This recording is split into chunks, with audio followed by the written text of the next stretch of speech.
ഞാനിങ്ങനെ 2013 ഇങ്ങനെ എൻട്രൻസ് കഴിയുന്ന സമയത്ത് എനിക്കുണ്ടായിരുന്ന വലിയ ഡൗട്ടാണ് ഏത് കോളേജ് കൊടുക്കണം, എങ്ങനെ കൊടുക്കണം, അതിൻ്റെ അലോട്ട്മെന്റ് പ്രോസസ്സ് എന്താണെന്നൊക്കെ. ഞാൻ കൂട്ടുകാരോടൊക്കെ പറയുന്നുണ്ടായിരുന്നു. അന്ന് എനിക്ക് നല്ല റാങ്ക് ഉണ്ടായിരുന്നു ആക്ച്വലി. അതുകൊണ്ട് ഈ പ്രയോറിറ്റി ഓർഡർ കണ്ടുപിടിക്കാനൊന്നും എനിക്ക് വലിയ മലനൊന്നുണ്ടായിരുന്നില്ല. കാരണം ഞാൻ എപ്പോൾ വെച്ച് കഴിഞ്ഞാലും എൻ്റെ ഒന്നാമത്തെ ഓപ്ഷനിൽ എനിക്ക് എന്തായാലും സീറ്റ് കിട്ടുമെന്ന് എനിക്ക് ഉറപ്പായിരുന്നു. അപ്പോൾ ആ സിറ്റുവേഷനിൽ ഞാൻ അധികം ഫേസ് ചെയ്തിട്ടില്ല. പക്ഷെ എൻ്റെ ഫ്രണ്ട്സ്, ബാക്കി ആൾക്കാരെ എല്ലാവരും കടന്നു പോയിട്ടുള്ള സാധനമാണ് നമ്മൾ എങ്ങനെ ഒരു കോളേജ് തിരഞ്ഞെടുക്കുക, അല്ലെങ്കിൽ അതിനകത്ത് എന്തെല്ലാം കാര്യങ്ങളാണ് ചെയ്യേണ്ടത്, അലോട്ട്മെന്റിന്റെ പ്രോസസ്സുകൾ എന്തെല്ലാണെന്ന കാര്യങ്ങളൊക്കെ. ഒന്നാമത്തെ കാര്യം എന്താണെന്ന് വെച്ചാൽ എന്താ അലോട്ട്മെന്റ് എന്നുള്ള കാര്യം നമുക്ക് കൃത്യമായിട്ട് മനസ്സിലാവണം. നമ്മൾ ഇനി നമ്മുടെ പ്ലേ ഗ്രൗണ്ട് ആയിട്ട് പോകുന്ന സാധനങ്ങളാണ്. ആ അലോട്ട്മെന്റിന്റെ പ്രോസസ്സുകൾ എങ്ങനെയാണ്, അതിന്റെ സ്റ്റെപ്പ്, അതിന്റെ ടൈമിങ്, ബാക്കി കാര്യങ്ങൾ, അതൊക്കെ ഒന്ന് വിശദമായിട്ട് സംസാരിക്കാന്നുള്ളതാണ് ഈ ഒരു സെഷനിൽ നമുക്ക് പറയാനുള്ളൊരു കാര്യം. ആൻഡ് അതിനോടൊപ്പം തന്നെ കോളേജ് തിരഞ്ഞെടുക്കുന്ന സമയത്ത് കോളേജിന്റെ പ്രയോറിറ്റി ഓർഡർ എന്താണെന്നൊക്കെ പറയാൻ വേണ്ടി പറ്റും. സോ ഒന്നാമത്തെ അജണ്ട, അത് വെരി ഫസ്റ്റ് തിങ് എന്ന് പറഞ്ഞു കഴിഞ്ഞാൽ വാട്ട് ഈസ് ഓൾ ഇന്ത്യ കോട്ട അലോട്ട്മെന്റ് വേഴ്സസ് സ്റ്റേറ്റ് കോട്ട എന്നുള്ളതാണ്. എന്താണ് ഇതിനകത്തുള്ള പ്രത്യേകത എന്നുള്ളതാണ് ഒന്നാമത്തെ അജണ്ടയിലായിട്ട് നമുക്ക് ഡിസ്കസ് ചെയ്യാനുള്ള കാര്യങ്ങൾ. രണ്ടാമത്തെ കാര്യം എന്ന് പറഞ്ഞാൽ ഇതിൽ ഓരോ കോട്ട പ്രോസസ്സുകൾ, ഓൾ ഇന്ത്യ കോട്ടയുടെ അലോട്ട്മെന്റ് പ്രോസസ്സ് എന്താണ്, എങ്ങനെയാണ് ഓൾ ഇന്ത്യ കോട്ട അലോട്ട്മെന്റ് നടക്കുന്നത്, നിങ്ങൾ വിശദമായിട്ട് ഡീറ്റെയിൽ ആയിട്ട് വായിച്ചിട്ടുണ്ടാവും എന്നുള്ളതാണ്. മൂന്നാമത്തെ പോയിന്റ് ആയിട്ട് നമുക്ക് ഡിസ്കസ് ചെയ്യാനുള്ള സാധനം എന്ന് വെച്ചാൽ സ്റ്റേറ്റ് കോട്ട, അതായത് നമ്മളെ കേരളത്തിൻ്റെ സ്റ്റേറ്റ് കോട്ട അലോട്ട്മെന്റ് പ്രോസസ്സ് എന്താണെന്നുള്ള കാര്യം നമുക്ക് ഡീറ്റെയിൽ ആയിട്ട് ഡിസ്കസ് ചെയ്യാനുണ്ട്. നാലാമത്തെ ടോപ്പിക്ക് ബേസിക്കലി നമ്മുടെ ബാക്കപ്പ് പ്ലാൻസ്. നിങ്ങൾക്ക് കുറേ അധികം ആളുകൾക്ക് വേണ്ടിയിട്ടുള്ള കൺഫ്യൂഷൻ ആയിരിക്കും നമുക്ക് വേറെ ഏതാ കോഴ്സ് കിട്ടാന്നുള്ള കാര്യം. അപ്പോൾ നമുക്കറിയാൻ വേണ്ടി പറ്റും may be other courses, allied courses, അങ്ങനത്തെ ഒരുപാട് സാധനങ്ങളുണ്ട്. അപ്പോൾ അതിലേക്ക് എങ്ങനെയാണ് പോകാമെന്നുള്ളൊരു കാര്യങ്ങൾ, ബാക്കപ്പ് പ്ലാൻസ് നമുക്ക് നോക്കാനുണ്ട്. ആൻഡ് ഡെഫിനറ്റ്ലി നമ്മുടെ ഓപ്ഷൻ രജിസ്ട്രേഷൻ എന്ന് പറയുന്ന സാധനങ്ങൾ, പ്രയോറിറ്റി ലിസ്റ്റ്, അത് നമ്മളൊരു ആർട്ട് വർക്കാണ്. നമുക്ക് തീർച്ചയായിട്ടും പറയുകയാണെങ്കിൽ ഈ ഓപ്ഷൻ രജിസ്റ്റർ ചെയ്യാൻ വേണ്ടിയിട്ടുള്ള പ്രയോറിറ്റി ലിസ്റ്റ് എങ്ങനെ തയ്യാറാക്കണം എന്നുള്ള കാര്യം. Last thing that is like നമ്മളുടെ ലാസ്റ്റ് റാങ്ക് ഡീറ്റെയിൽ, കഴിഞ്ഞ വർഷം നമുക്ക് പോയിട്ടുള്ള ലാസ്റ്റ് റാങ്ക് ഡീറ്റെയിൽസ്, ഇത്രയധികം കാര്യങ്ങളുണ്ട്. അപ്പോൾ അത് വളരെ കുറഞ്ഞ സമയം കൊണ്ട് നിങ്ങളോട് ഓരോരുത്തരോട് നേരിട്ട് സംസാരിക്കാമെന്നുള്ളതാണ്. എനിക്കറിയാം നിങ്ങളിൽ വന്ന ആൾക്കാരിൽ പലരുടെയും റാങ്ക് പല റേഞ്ചിലുണ്ടാവാം. അപ്പോൾ അതനുസരിച്ചിട്ട് നമുക്ക് ഓരോരുത്തർക്കും വേണ്ടിയിട്ടുള്ള അലോട്ട്മെന്റ് പ്ലാൻ നമ്മൾ സെപ്പറേറ്റ് ആയിട്ട് ഉണ്ടാക്കേണ്ടതായിട്ട് വരും. നിങ്ങൾക്ക് ജനറലി ഉള്ള കുറേ കാര്യങ്ങൾ നിങ്ങൾ മനസ്സിലാക്കി വെക്കുക എന്നുള്ളതാണ് ഒന്നാമത്തെ കാര്യം. അത് കഴിഞ്ഞതിന് ശേഷം നമ്മുടെ അലോട്ട്മെന്റ് പ്ലാൻ നിങ്ങൾ തന്നെ ഉണ്ടാക്കണം. ഞാനിങ്ങനെ പണ്ട് ഡോപ്പയിൽ നീറ്റൊക്കെ പഠിച്ചുകൊണ്ടിരുന്ന ആൾക്കാർ, നമ്മുടെ അടുത്ത് ഇവിടെ നിന്ന് അച്ചീവ് ചെയ്ത ആൾക്കാർ കുറേ പേരുണ്ട്. അവരോട് ഓരോരുത്തരോട് പണ്ട് പറഞ്ഞിരുന്ന കാര്യങ്ങളാണ്. ഓരോ ആൾക്കാരും പ്രിപ്പയർ ചെയ്യുന്ന നോട്ട്, അല്ലെങ്കിൽ ഓരോ ആൾക്കാരും പ്രിപ്പയർ ചെയ്യുന്ന ഷോർട്ട് നോട്ട്, ഓരോ ആൾക്കാർക്ക് പഠിക്കാനുള്ള മിസ്റ്റേക്ക് ബുക്ക്, അതൊക്കെ ഓരോരുത്തർക്കും ഡിഫറെൻ്റ് ആയിരിക്കും നമ്മൾ പറയും അല്ലേ. കാരണം വെച്ചാൽ എനിക്കറിയുന്ന കാര്യമല്ല നിങ്ങൾക്ക് അറിയുന്നത്, അല്ലെങ്കിൽ നിങ്ങളുടെ ഏരിയാസ് ഓഫ് ഇൻട്രസ്റ്റുകളും കാര്യങ്ങളൊക്കെ ഡിഫറെൻ്റ് ആയിരിക്കും എന്ന് പറയുന്ന പോലെ ഒരൊറ്റ അച്ചിൽ വെച്ചിട്ടുള്ള ഒരു അലോട്ട്മെന്റ് പ്ലാൻ എന്ന് പറഞ്ഞ സാധനം വർക്കൗട്ട് ആവില്ല. ഈ ബുക്ക്ലെറ്റിനകത്ത് നമ്മൾ ലാസ്റ്റ് റാങ്ക് ഡീറ്റെയിൽ വെച്ചിട്ടുള്ള ഓരോ കോളേജിൻ്റെ ലിസ്റ്റ് നമ്മൾ എന്ത് ചെയ്തിട്ടുണ്ട്, ഇങ്ങനെ ഡീറ്റെയിൽ ആയിട്ട് കൊടുത്തിട്ടുണ്ട്. ഇതല്ല നിങ്ങളുടെ പ്രയോറിറ്റി ഓർഡർ. നിങ്ങൾക്ക് പ്രയോറിറ്റി ഓർഡർ തിരഞ്ഞെടുക്കാൻ വേണ്ടിയിട്ടുള്ള ഒരു ഗൈഡ് ലൈൻസ് ആയിട്ട് മാത്രമേ ഇതിന് യൂസ് ചെയ്യാൻ വേണ്ടി പറ്റുള്ളൂ. ഈ കോളേജാണോ, ഞാൻ ഒരു ചോദിക്കാം, കോഴിക്കോട് മെഡിക്കൽ കോളേജാണോ തിരുവനന്തപുരം മെഡിക്കൽ കോളേജാണോ ബെസ്റ്റ് അല്ലെങ്കിൽ ബെറ്റർ എന്ന് ചോദിച്ചു കഴിഞ്ഞാൽ എന്തായാലും ഉത്തരം കോളേജിന്റെ ബിൽഡിംഗ് നോക്കിയിട്ടോ, കോളേജിന്റെ NIRF റാങ്ക് നോക്കിയിട്ടോ, നമ്പർ ഓഫ് സീറ്റ്സ് നോക്കിയിട്ടോ അല്ല ഉള്ളത് തിരഞ്ഞെടുക്കാം. നമ്മുടെ വീട് എവിടെയാണെന്ന് നോക്കിയിട്ട് അത് തിരഞ്ഞെടുക്കുന്നുണ്ടാവാം. നമുക്ക് ട്രാവൽ ചെയ്യാനുള്ള എളുപ്പത്തിനാണ് തീരുമാനിച്ചെടുക്കും. ഇപ്പോൾ ഒരു ട്രിവാൻഡ്രത്തുള്ള ഒരു കുട്ടിയെ സംബന്ധിച്ച് ചോദിക്കുകയാണ്, കോഴിക്കോടാണോ ട്രിവാൻഡ്രമാണോ ബെസ്റ്റ് എന്ന് ചോദിച്ചാൽ എന്താ ഉത്തരം? ട്രിവാൻഡ്രം ബെസ്റ്റ്. ഇനി കോഴിക്കോടൊക്കെ കുട്ടിയെ സംബന്ധിച്ചിട്ടാണെങ്കിലോ കോഴിക്കോടാണ് ബെസ്റ്റ്. അപ്പോൾ ആൾ മാറുന്നതനുസരിച്ചിട്ട് പ്രയോറിറ്റി ഓർഡർ നമ്മൾ കൊടുക്കേണ്ട സാധനങ്ങൾ വ്യത്യാസപ്പെട്ടിരിക്കും എന്നുള്ള ഫാക്ട് നിങ്ങൾ മനസ്സിലാക്കി എടുക്കുക. നമുക്ക് നിങ്ങളെങ്ങനെ ഓരോ സാധനത്തിലും ഓരോ ഘട്ടത്തിലും ഗൈഡ് ചെയ്ത് പോകാമെന്നുള്ളതാണ് ഏറ്റവും പ്രധാനപ്പെട്ട കാര്യം. അല്ലാതെ ഞാനായിട്ട് ഉണ്ടാക്കി തരേണ്ട ഒരു സാധനമല്ല. നമുക്ക് will discuss that thing in detail. നിങ്ങൾ എന്താണോ വിചാരിക്കുന്നത്, നിങ്ങൾ എന്താണോ ചെയ്യുന്നുണ്ടാവുക, നിങ്ങളുടെ സ്വന്തം റിസർച്ച് വർക്ക് നിങ്ങൾ തുടങ്ങാൻ വേണ്ടിയിട്ട് തയ്യാറാവുക. ഓരോ സാഹചര്യത്തിലും ഓരോ കാര്യങ്ങളിലും കൃത്യമായിട്ട് ഡീറ്റെയിൽ ആയിട്ട് പഠിക്കാൻ വേണ്ടിയിട്ട് തയ്യാറാവുക. ആൻഡ് ഓഫ് കോഴ്സ് എപ്പോഴും എല്ലാ പോയിന്റിലും നമ്മൾ എന്ത് ചെയ്യാന്ന് വെച്ചാൽ ഗൈഡൻസ് എടുത്ത് പോവുക. അതിനകത്ത് പ്രത്യേകിച്ച് നമുക്ക് വേറെ ബുദ്ധിമുട്ടുള്ള സാധനങ്ങളൊന്നും വിചാരിക്കേണ്ട. You take guidance. എല്ലാവരുടെ അടുത്തും നമ്മളുടെ അടുത്തുനിന്നോ എവിടെ നിന്ന് വേണമെങ്കിലും ഗൈഡൻസ് എടുക്കാം. പക്ഷേ നമ്മുടെ പരിപാടികൾ തീരുമാനമായിരിക്കണം. ആൻഡ് ഫൈനലി എടുക്കേണ്ട ഡിസിഷൻ എന്ന് പറയുന്ന സാധനം that should be your own decision ആയിരിക്കണം എടുക്കേണ്ടത്. കാരണം നമ്മൾ ഇനി പഠിക്കാൻ വേണ്ടി പോകുന്ന കോളേജുകൾ, നമ്മൾ എടുക്കാൻ വേണ്ടി പോകുന്ന കോഴ്സ് സാധനങ്ങൾ ഫൈനലി എടുക്കേണ്ട ഡിസിഷൻ നിങ്ങളായിരിക്കണം. എന്നോട് എല്ലാ ദിവസവും ഇപ്പോൾ ഇൻസ്റ്റാഗ്രാമിലും വാട്സാപ്പിലൊക്കെ തുറന്നു കഴിഞ്ഞാലുള്ള ഏറ്റവും കൂടുതലുള്ള ക്വസ്റ്റ്യൻ എന്തായിരിക്കും അറിയോ? നിങ്ങൾക്ക് ഗസ് ചെയ്യാൻ വേണ്ടി പറ്റും. എനിക്ക് കിട്ടുന്ന ഏറ്റവും കൂടുതൽ നമ്പർ ഓഫ് ക്വസ്റ്റ്യൻസിലുള്ള ഏറ്റവും വലിയ ക്വസ്റ്റ്യൻ ഏതാണെന്ന് അറിയാം? സാർ ഞാനേത് കോഴ്സ് എടുക്കേണ്ടത് എന്നോട് ചോദിക്കാം. കുട്ടികൾ മെസ്സേജ് വെച്ചിട്ട് ഞാനേത് കോഴ്സ് എടുക്കേണ്ടത്. അപ്പം ഞാൻ പറയാം, അത് ഞാനെങ്ങനെ പറയാം? അതൊരിക്കലും ഞാൻ പറയേണ്ട സാധനമല്ലല്ലോ. എനിക്കറിയില്ലല്ലോ നിങ്ങൾ ആരാന്നറിയില്ല, നിങ്ങളുടെ വീട് എവിടെയാണെന്നറിയില്ല, നിങ്ങളുടെ വീട്ടിലെ സാഹചര്യങ്ങളോ നിങ്ങളുടെ താല്പര്യങ്ങളോ നിങ്ങൾക്ക് ഏത് സബ്ജക്റ്റിലാണ് കൂടുതൽ മാർക്കുള്ളതെന്നോ ഒന്നും അറിയില്ലാത്തൊരു സാധനമാണ്. അപ്പോൾ ഞാനാണോ അവർക്ക് വേണ്ടി ഡിസിഷൻ എടുക്കുക? ഇനിയിപ്പോൾ അവർ തിരിച്ചു വയ്ക്കുക, ഇനിയിപ്പോൾ അവർ ആ പ്രൊഫഷനിൽ പോയിട്ട് സക്സസ്ഫുൾ ആയി കഴിഞ്ഞു കഴിഞ്ഞാൽ ഞാൻ പറഞ്ഞത് കാരണം സക്സസ്ഫുൾ ആയിരുന്നു, ഫെയിൽ ആയി കഴിഞ്ഞാൽ ഞാൻ പറഞ്ഞത് കാരണം ഫെയിൽ ആയി പോയിരുന്നു, അങ്ങനത്തിലൊന്നും വലിയ കാര്യമില്ലല്ലോ. നമ്മളൊക്കെ ഗൈഡുകൾ മാത്രമാണ് മനസ്സിലാക്കുക. നമ്മൾ ഗൈഡൻസ്, നിങ്ങളുടെ റിസർച്ച്, നിങ്ങളുടെ ഡിസിഷൻ. ഉറപ്പാണല്ലോ അല്ലേ? അപ്പോൾ നമ്മളിനി മുന്നോട്ട് പറയാൻ വേണ്ടി പോകുന്ന എല്ലാ കാര്യങ്ങളിലും ഈ പറയുന്ന 3 സാധനങ്ങൾ നമ്മൾ അപ്ലൈ ചെയ്തിട്ടുണ്ടാവണം എന്നുള്ളതാണ്. ഫസ്റ്റ് സാധനം എന്ന് പറഞ്ഞാൽ വാട്ട് ഈസ് ഓൾ ഇന്ത്യ കോട്ട ആൻഡ് വാട്ട് ഈസ് സ്റ്റേറ്റ് കോട്ട എന്നൊരു കാര്യമാണ്. വളരെ ക്വിക്കായിട്ട് പറഞ്ഞു കഴിഞ്ഞാൽ നമുക്ക് പറയാൻ വേണ്ടി പറ്റും. ഓൾ ഇന്ത്യ കോട്ട, സ്റ്റേറ്റ് കോട്ട 2 സ്ഥലങ്ങളാണ് ഉണ്ടാവുക. ഓൾ ഇന്ത്യ കോട്ടയിൽ നമുക്ക് കിട്ടാൻ വേണ്ടി പോകുന്ന സീറ്റുകൾ എന്ന് പറഞ്ഞു കഴിഞ്ഞാൽ, ഒന്ന് എല്ലാ ഗവൺമെൻറ് കോളേജുകളുടെയും ഗവൺമെൻറ് MBBS ഗവൺമെൻറ് സ്ഥാനത്തിലുള്ള കോളേജുകളുടെ 15% സീറ്റുകൾ ഓൾ ഇന്ത്യ കോട്ടയിലാണ് അലോട്ടഡ് ആവുക. ഉദാഹരണമായിട്ട് പറഞ്ഞു കഴിഞ്ഞാൽ കോഴിക്കോട് മെഡിക്കൽ കോളേജിൽ 250 സീറ്റുണ്ട്. കോഴിക്കോട് മെഡിക്കൽ കോളേജിലുള്ള 250 സീറ്റിൽ 15% എന്ന് പറയുമ്പോൾ നിങ്ങൾക്ക് ഏകദേശം ഒരു 37-38 സീറ്റുകൾ, അര സീറ്റായിട്ട് കൊടുക്കാൻ വേണ്ടി പറ്റില്ലല്ലോ. അപ്പോൾ 37 അല്ലെങ്കിൽ 38 സീറ്റുകൾ ഓൾ ഇന്ത്യ കോട്ട വഴിയിട്ടായിരിക്കും അലോട്ട്മെന്റ് നടക്കുന്നുണ്ടാവുക എന്നുള്ളതാണ്. അപ്പോൾ എല്ലാ ഗവൺമെന്റ് കോളേജുകളും, ഇന്ത്യയിലുള്ള മുഴുവൻ ഗവൺമെന്റ് മെഡിക്കൽ കോളേജുകളും 15%. This is open for all, എന്താ പറയുക, ഇത് എല്ലാ സ്റ്റേറ്റുകാർക്കും കേട്ടോ. ഓപ്പൺ ഫോർ ഓൾ സ്റ്റേറ്റ്, ഇതാണ് എൻ്റെ കാര്യം. ഓപ്പൺ ഫോർ ഓൾ സ്റ്റേറ്റ്സ്, എല്ലാ സ്റ്റേറ്റ് കാൻഡിഡേറ്റ്സിനും പറ്റും. അവരുടെ ഡൊമിസൈൽ പ്രശ്നമല്ല എന്ന് പറഞ്ഞാൽ അവരുടെ വീട് എവിടെയാണ് താമസിക്കുന്നത് എന്നുള്ള കാര്യങ്ങൾ പ്രശ്നമല്ല. എല്ലാ സ്റ്റേറ്റുകാർക്കും പറ്റുന്നതാണ് ഓൾ ഇന്ത്യ കോട്ട. അതിൽ വരുന്ന ഏറ്റവും പ്രധാനപ്പെട്ടത് ഗവൺമെൻറ് കോളേജുകളുടെ 15% എന്നാണ്. രണ്ടാമത് വരുന്നത് നമ്മുടെ സെൻട്രൽ ഇൻസ്റ്റിറ്റ്യൂട്ടുകൾ ഭയങ്കര നല്ല ഇൻസ്റ്റിറ്റ്യൂട്ടുകളുണ്ട്. നമുക്കറിയാൻ വേണ്ടി പറ്റും നമ്മുടെ എയിംസ്, അതുപോലെ തന്നെ നമ്മുടെ ജിപ്മർ. എയിംസുകൾ 13 എയിംസുകളാണ് മുഴുവനായിട്ടുണ്ട്. 13-14 എയിംസുകളുണ്ട്. ഇനി അങ്ങോട്ടേക്ക് 20 എയിംസ് 25 എയിംസൊക്കെ എത്താൻ വേണ്ടി പോകുന്നുണ്ട്. നമ്മുടെ കോഴിക്കോട് കിനാലൂർ സ്ഥലം ഏറ്റെടുത്തു എന്നായിരുന്നു പറഞ്ഞിട്ടുണ്ടായിരുന്നത്. മേ ബി അത് ട്രിവാൻഡ്രത്തേക്ക് മാറും എന്നുള്ളത് കേൾക്കുന്നുണ്ട്. അതടക്കം വരാനുള്ള എയിംസുകൾ, ജിപ്മർ, നമ്മുടെ AFMC പോലെയുള്ള കോളേജുകൾ, ഈ കോളേജുകളിലേക്കുള്ള 100% സീറ്റുകൾ, ഇതിൻ്റെ 100% സീറ്റുകളും അലോട്ട്മെൻറ്റ് നടക്കുന്നത് ഇതിലേക്കാണ് നടക്കുന്നുണ്ട്. അപ്പോൾ എയിംസിൽ അഡ്മിഷൻ എടുക്കണമെങ്കിൽ, ജിപ്മറിൽ അഡ്മിഷൻ എടുക്കണമെങ്കിൽ, AFMCയിൽ അഡ്മിഷൻ എടുക്കണമെങ്കിൽ അലോട്ട്മെൻറ്റിൻ്റെ പ്രോസസ്സ് കാര്യങ്ങൾ നടക്കുന്നത് ഓൾ ഇന്ത്യ കോട്ട വഴിയിട്ടായിരിക്കും നടക്കുന്നുണ്ടാവുക. AFMC സ്പെഷ്യൽ സാധനമാണ്. I will mark a star there. അടുത്ത ഒരു സാധനം എന്ന് പറഞ്ഞു കഴിഞ്ഞാൽ നിങ്ങൾക്ക് കിട്ടാൻ വേണ്ടിയിട്ടുള്ളത് ഡീംഡ് മെഡിക്കൽ കോളേജസ്. ചില സ്വയം ഭരണാധികാരമുള്ള ഡീംഡ് മെഡിക്കൽ കോളേജസ് ഉണ്ട്. ഇതിനകത്തുള്ള ഫീസ്, ഇതിന് കട്ട് ഓഫ് വളരെ ലോ ആയിരിക്കും. ഫീസ് അപ്രോക്സിമേറ്റ്ലി 20 lakh പ്ലസ് ആയിരിക്കും ഫീസ് വരുന്നുണ്ടാവും. ടോട്ടൽ 20 ലക്ഷം എന്നുള്ളത്. അപ്പോൾ ഓരോ കോളേജിനും ചെറിയ ചെറിയ വ്യത്യാസങ്ങൾ. ഇത്രയധികം ഫീസുള്ള ഡീംഡ് മെഡിക്കൽ കോളേജുകളുണ്ട്. നമ്മുടെ അടുത്ത് അല്ലെങ്കിൽ കേരളത്തിലുള്ള deemed college Amrita Institute of Medical Science ആണ്, നമ്മുടെ കൊച്ചിയിലുള്ള സാധനം. കട്ട് ഓഫ് വളരെ താഴെ. ഇപ്പോൾ ഉദാഹരണത്തിന് പറയുകയാണെങ്കിൽ നമുക്കൊരു 40,000 അല്ലെങ്കിൽ ഒരു 4 ലക്ഷം ഓൾ ഇന്ത്യ റാങ്കുള്ള ആൾക്കാർക്ക് വരെയൊക്കെ നമുക്ക് എന്ത് കിട്ടാറുണ്ട്, ഡീംഡിൽ സീറ്റ് കിട്ടാറുണ്ട് എന്നുള്ളതാണ്. ഇതിൻ്റെയും 100% സീറ്റുകൾ അലോട്ടഡ് ആവുന്നത് ഓൾ ഇന്ത്യ കോട്ട അലോട്ട്മെന്റ് വഴിയിട്ടായിരിക്കും വരുന്നുണ്ടാവുക എന്നുള്ളതാണ്. ഇതാണ് പ്രധാനമായിട്ടുള്ള കാറ്റഗറീസ്. അപ്പോൾ എല്ലാ ഗവൺമെന്റ് കോളേജിലുള്ള 15%, സെൻട്രൽ ഇൻസ്റ്റിറ്റ്യൂട്ടുകളിലുള്ള 100% സീറ്റ്, അതുപോലെ തന്നെ ഡീംഡ് കോളേജുകളിലുള്ള 100% ഓഫ് സീറ്റ്. ഇത്രയും സാധനങ്ങളാണ് ഓൾ ഇന്ത്യ കോട്ടയിൽ വരുന്നുണ്ടാവുക.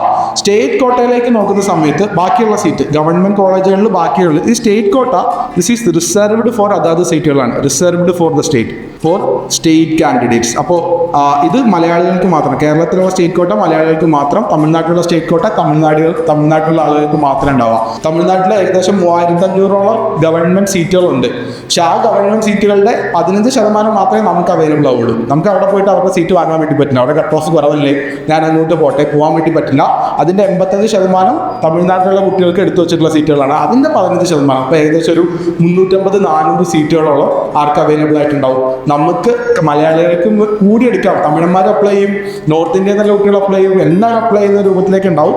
അപ്പോൾ 85% സീറ്റുകളാണ് ഇവിടെ ഉണ്ടാവുക. സ്റ്റേറ്റ് കോട്ട അലോട്ട്മെന്റിൽ വരുന്ന സാധനങ്ങൾ 85% ഗവൺമെന്റ് സീറ്റ്. എല്ലാ കോളേജിലെയും ഗവൺമെന്റ് സീറ്റുകൾ നമുക്ക് അവൈലബിൾ ആവുന്നുണ്ടാവും. ഏറ്റവും പ്രധാനമായിട്ട് വരുന്ന കാര്യം 100% സെൽഫ് ഫിനാൻസിങ് സീറ്റുകൾ. എല്ലാ കോളേജിൻ്റെയും, നമ്മുടെ മാനേജ്മെന്റ് കോളേജുകളുടെ, സെൽഫ് ഫിനാൻസിങ് കോളേജുകളുടെ 100% സാധനങ്ങൾ ഇതിനകത്ത് വരുന്നുണ്ടാവും. അപ്പോൾ നിങ്ങളുടെ കൂട്ടത്തിൽ ആരെങ്കിലും ഒരാൾ സെൽഫ് ഫിനാൻസിങ് കോളേജിൽ അഡ്മിഷൻ എടുക്കണമെന്ന് വിചാരിക്കും. ഇപ്പോൾ ഒരു കേരള റാങ്ക് 10,000-നുള്ളിൽ വരാൻ സാധ്യതയുണ്ട്. സെൽഫ് ഫിനാൻസിംഗ് ആണ് വേണ്ടത്. നിങ്ങൾക്ക് വേണ്ടത് സ്റ്റേറ്റ് കോട്ട അലോട്ട്മെന്റ് വരാം. രണ്ട് സ്ട്രീം ഓഫ് അലോട്ട്മെന്റ് ആണ്. നിങ്ങൾ ഓൾ ഇന്ത്യ കോട്ട അപ്ലൈ ചെയ്യണം നിർബന്ധമില്ല. നിങ്ങൾ ഇനിയിപ്പോൾ എയിംസിലോ ജിപ്മറിലാണ് പോകണമെന്ന് ആഗ്രഹിക്കുന്നത്, നിങ്ങൾ സ്റ്റേറ്റ് കോട്ട അപ്ലൈ ചെയ്യണ്ട. നിങ്ങൾ എയിംസ് മാത്രം ഓൾ ഇന്ത്യ മാത്രം അപ്ലൈ ചെയ്താൽ മതിയാവും. ഇനി നിങ്ങൾക്ക് ഡീംഡ് ആണ് വേണ്ടതെങ്കിൽ ഇത് സ്റ്റേറ്റ് കോട്ട കൊടുക്കേണ്ട, ഇത് മാത്രം കൊടുത്താൽ മതി എന്നുള്ളതാണ്. എല്ലാവരും എല്ലാ അലോട്ട്മെൻറ്റും വേണം എന്നുള്ളതല്ല, നമുക്ക് എന്താണോ വേണ്ടതെന്നുള്ള കാര്യം കൃത്യമായിട്ട് ആലോചിച്ച് വെക്കുക എന്നുള്ളതാണ്. നിങ്ങളുടെ കൂട്ടത്തിൽ എല്ലാവിധ കാറ്റഗറിയിലുള്ള ആളുകളും ഉണ്ട് എന്നുള്ള കാര്യം കൃത്യമായിട്ട് മനസ്സിലാക്കി വെക്കുക. ഇതാണ് നമ്മുടെ ഫസ്റ്റത്തെ വെരി ഫസ്റ്റ് ടോപ്പിക്. എന്താണ് ഓൾ ഇന്ത്യ കോട്ട, അതുപോലെ എന്താണ് നമ്മുടെ സ്റ്റേറ്റ് കോട്ട എന്നുള്ള കാര്യം മനസ്സിലാക്കിയിരിക്കുക എന്നുള്ള കാര്യങ്ങൾ നമുക്ക് ഇത് രണ്ടും വ്യത്യസ്തങ്ങളായിട്ട് തന്നെ നോക്കാൻ വേണ്ടി പറ്റും. അപ്പോൾ അലോട്ട്മെൻറ്റ് പ്രോസസ്സുകൾ പറയുകയാണെങ്കിൽ ഈ ഓൾ ഇന്ത്യ കോട്ടയിലേക്ക് വേണ്ടിയിട്ട് ഇവിടെ ഒരു അലോട്ട്മെൻറ്റ് പ്രോസസ്സ് ഉണ്ട്. ഓൾ ഇന്ത്യ കോട്ട അലോട്ട്മെൻറ്റ് എന്ന് പറയുന്ന സാധനമുണ്ട്. ഇത് കണ്ടക്ട് ചെയ്യുന്നത് മെഡിക്കൽ കൗൺസിൽ ഓഫ് ഇന്ത്യ ആണ്, MCC എന്ന് പറയുന്ന ബോഡിയാണ് ഈ സാധനം കണ്ടക്ട് ചെയ്യുന്നുണ്ടാവുക. സ്റ്റേറ്റ് കോട്ട അലോട്ട്മെൻറ്റ് ആക്ച്വലി നമ്മുടെ ഇത് രണ്ടാമതൊരു അലോട്ട്മെൻറ്റ് ആണ്. സ്റ്റേറ്റ് കോട്ട അലോട്ട്മെൻറ്റ് എന്ന് പറയുന്നത് രണ്ടാമതൊരു പ്രോസസ്സാണ്, വേറെ തന്നെ പരിപാടിയാണ്. ഇത് കണ്ടക്ട് ചെയ്യുന്നത് CEE എന്ന് പറയുന്നത് നമ്മുടെ എൻട്രൻസ് കമ്മീഷണർ ഓഫ് എൻട്രൻസ് എന്ന് പറയുന്നത് കേരളത്തിലുള്ള CEE ആണ് കണ്ടക്ട് ചെയ്യുന്നുണ്ടാവുക. ഇതാണ് രണ്ട് കാര്യങ്ങൾ നടക്കുന്നുണ്ടാവുക. അപ്പോൾ ഇതിൻ്റെ യൂഷ്വലി ആദ്യം തുടങ്ങുന്ന പ്രോസസ്സ് ഇതായിരിക്കും, ഓൾ ഇന്ത്യ കോട്ടയാണ്, പിന്നീടാണ് സ്റ്റേറ്റ് കോട്ടയിലേക്ക് വരുന്നുണ്ടാവുള്ളൂ.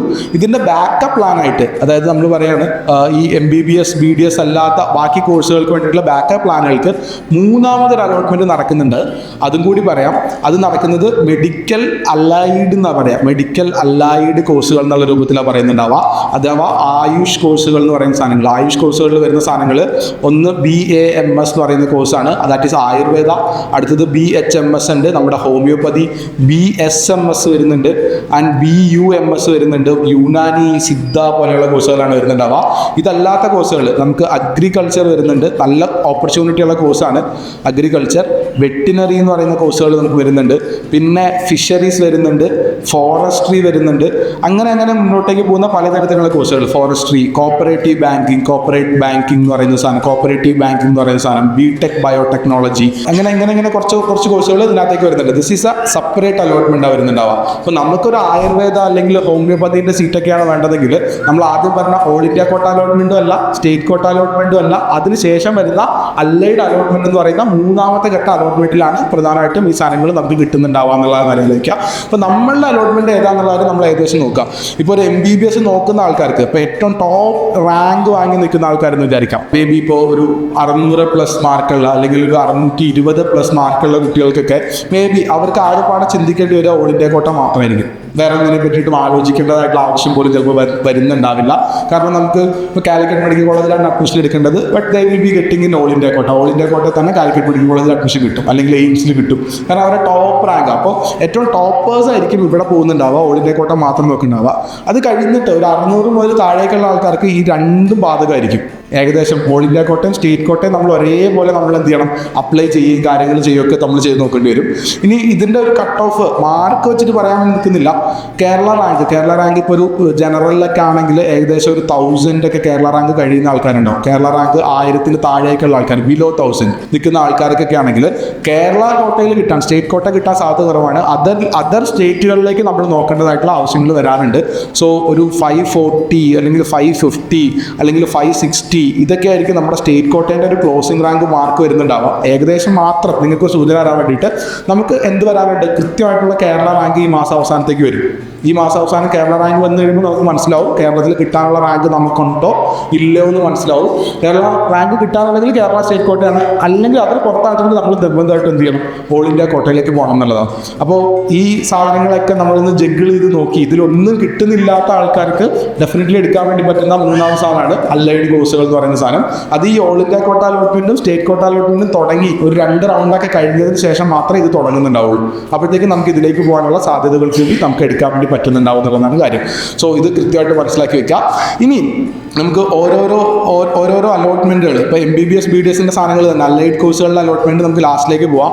MBBS BDS അലോട്ട്മെൻറ്റുകളുടെ പ്ലാനിലേക്ക് തന്നെ നമുക്ക് മുന്നോട്ട് പോകുന്നത്, ഓരോ പ്രോസസ്സുകൾ എങ്ങനെ മുന്നോട്ട് കടന്നു എന്നുള്ളതാണ്.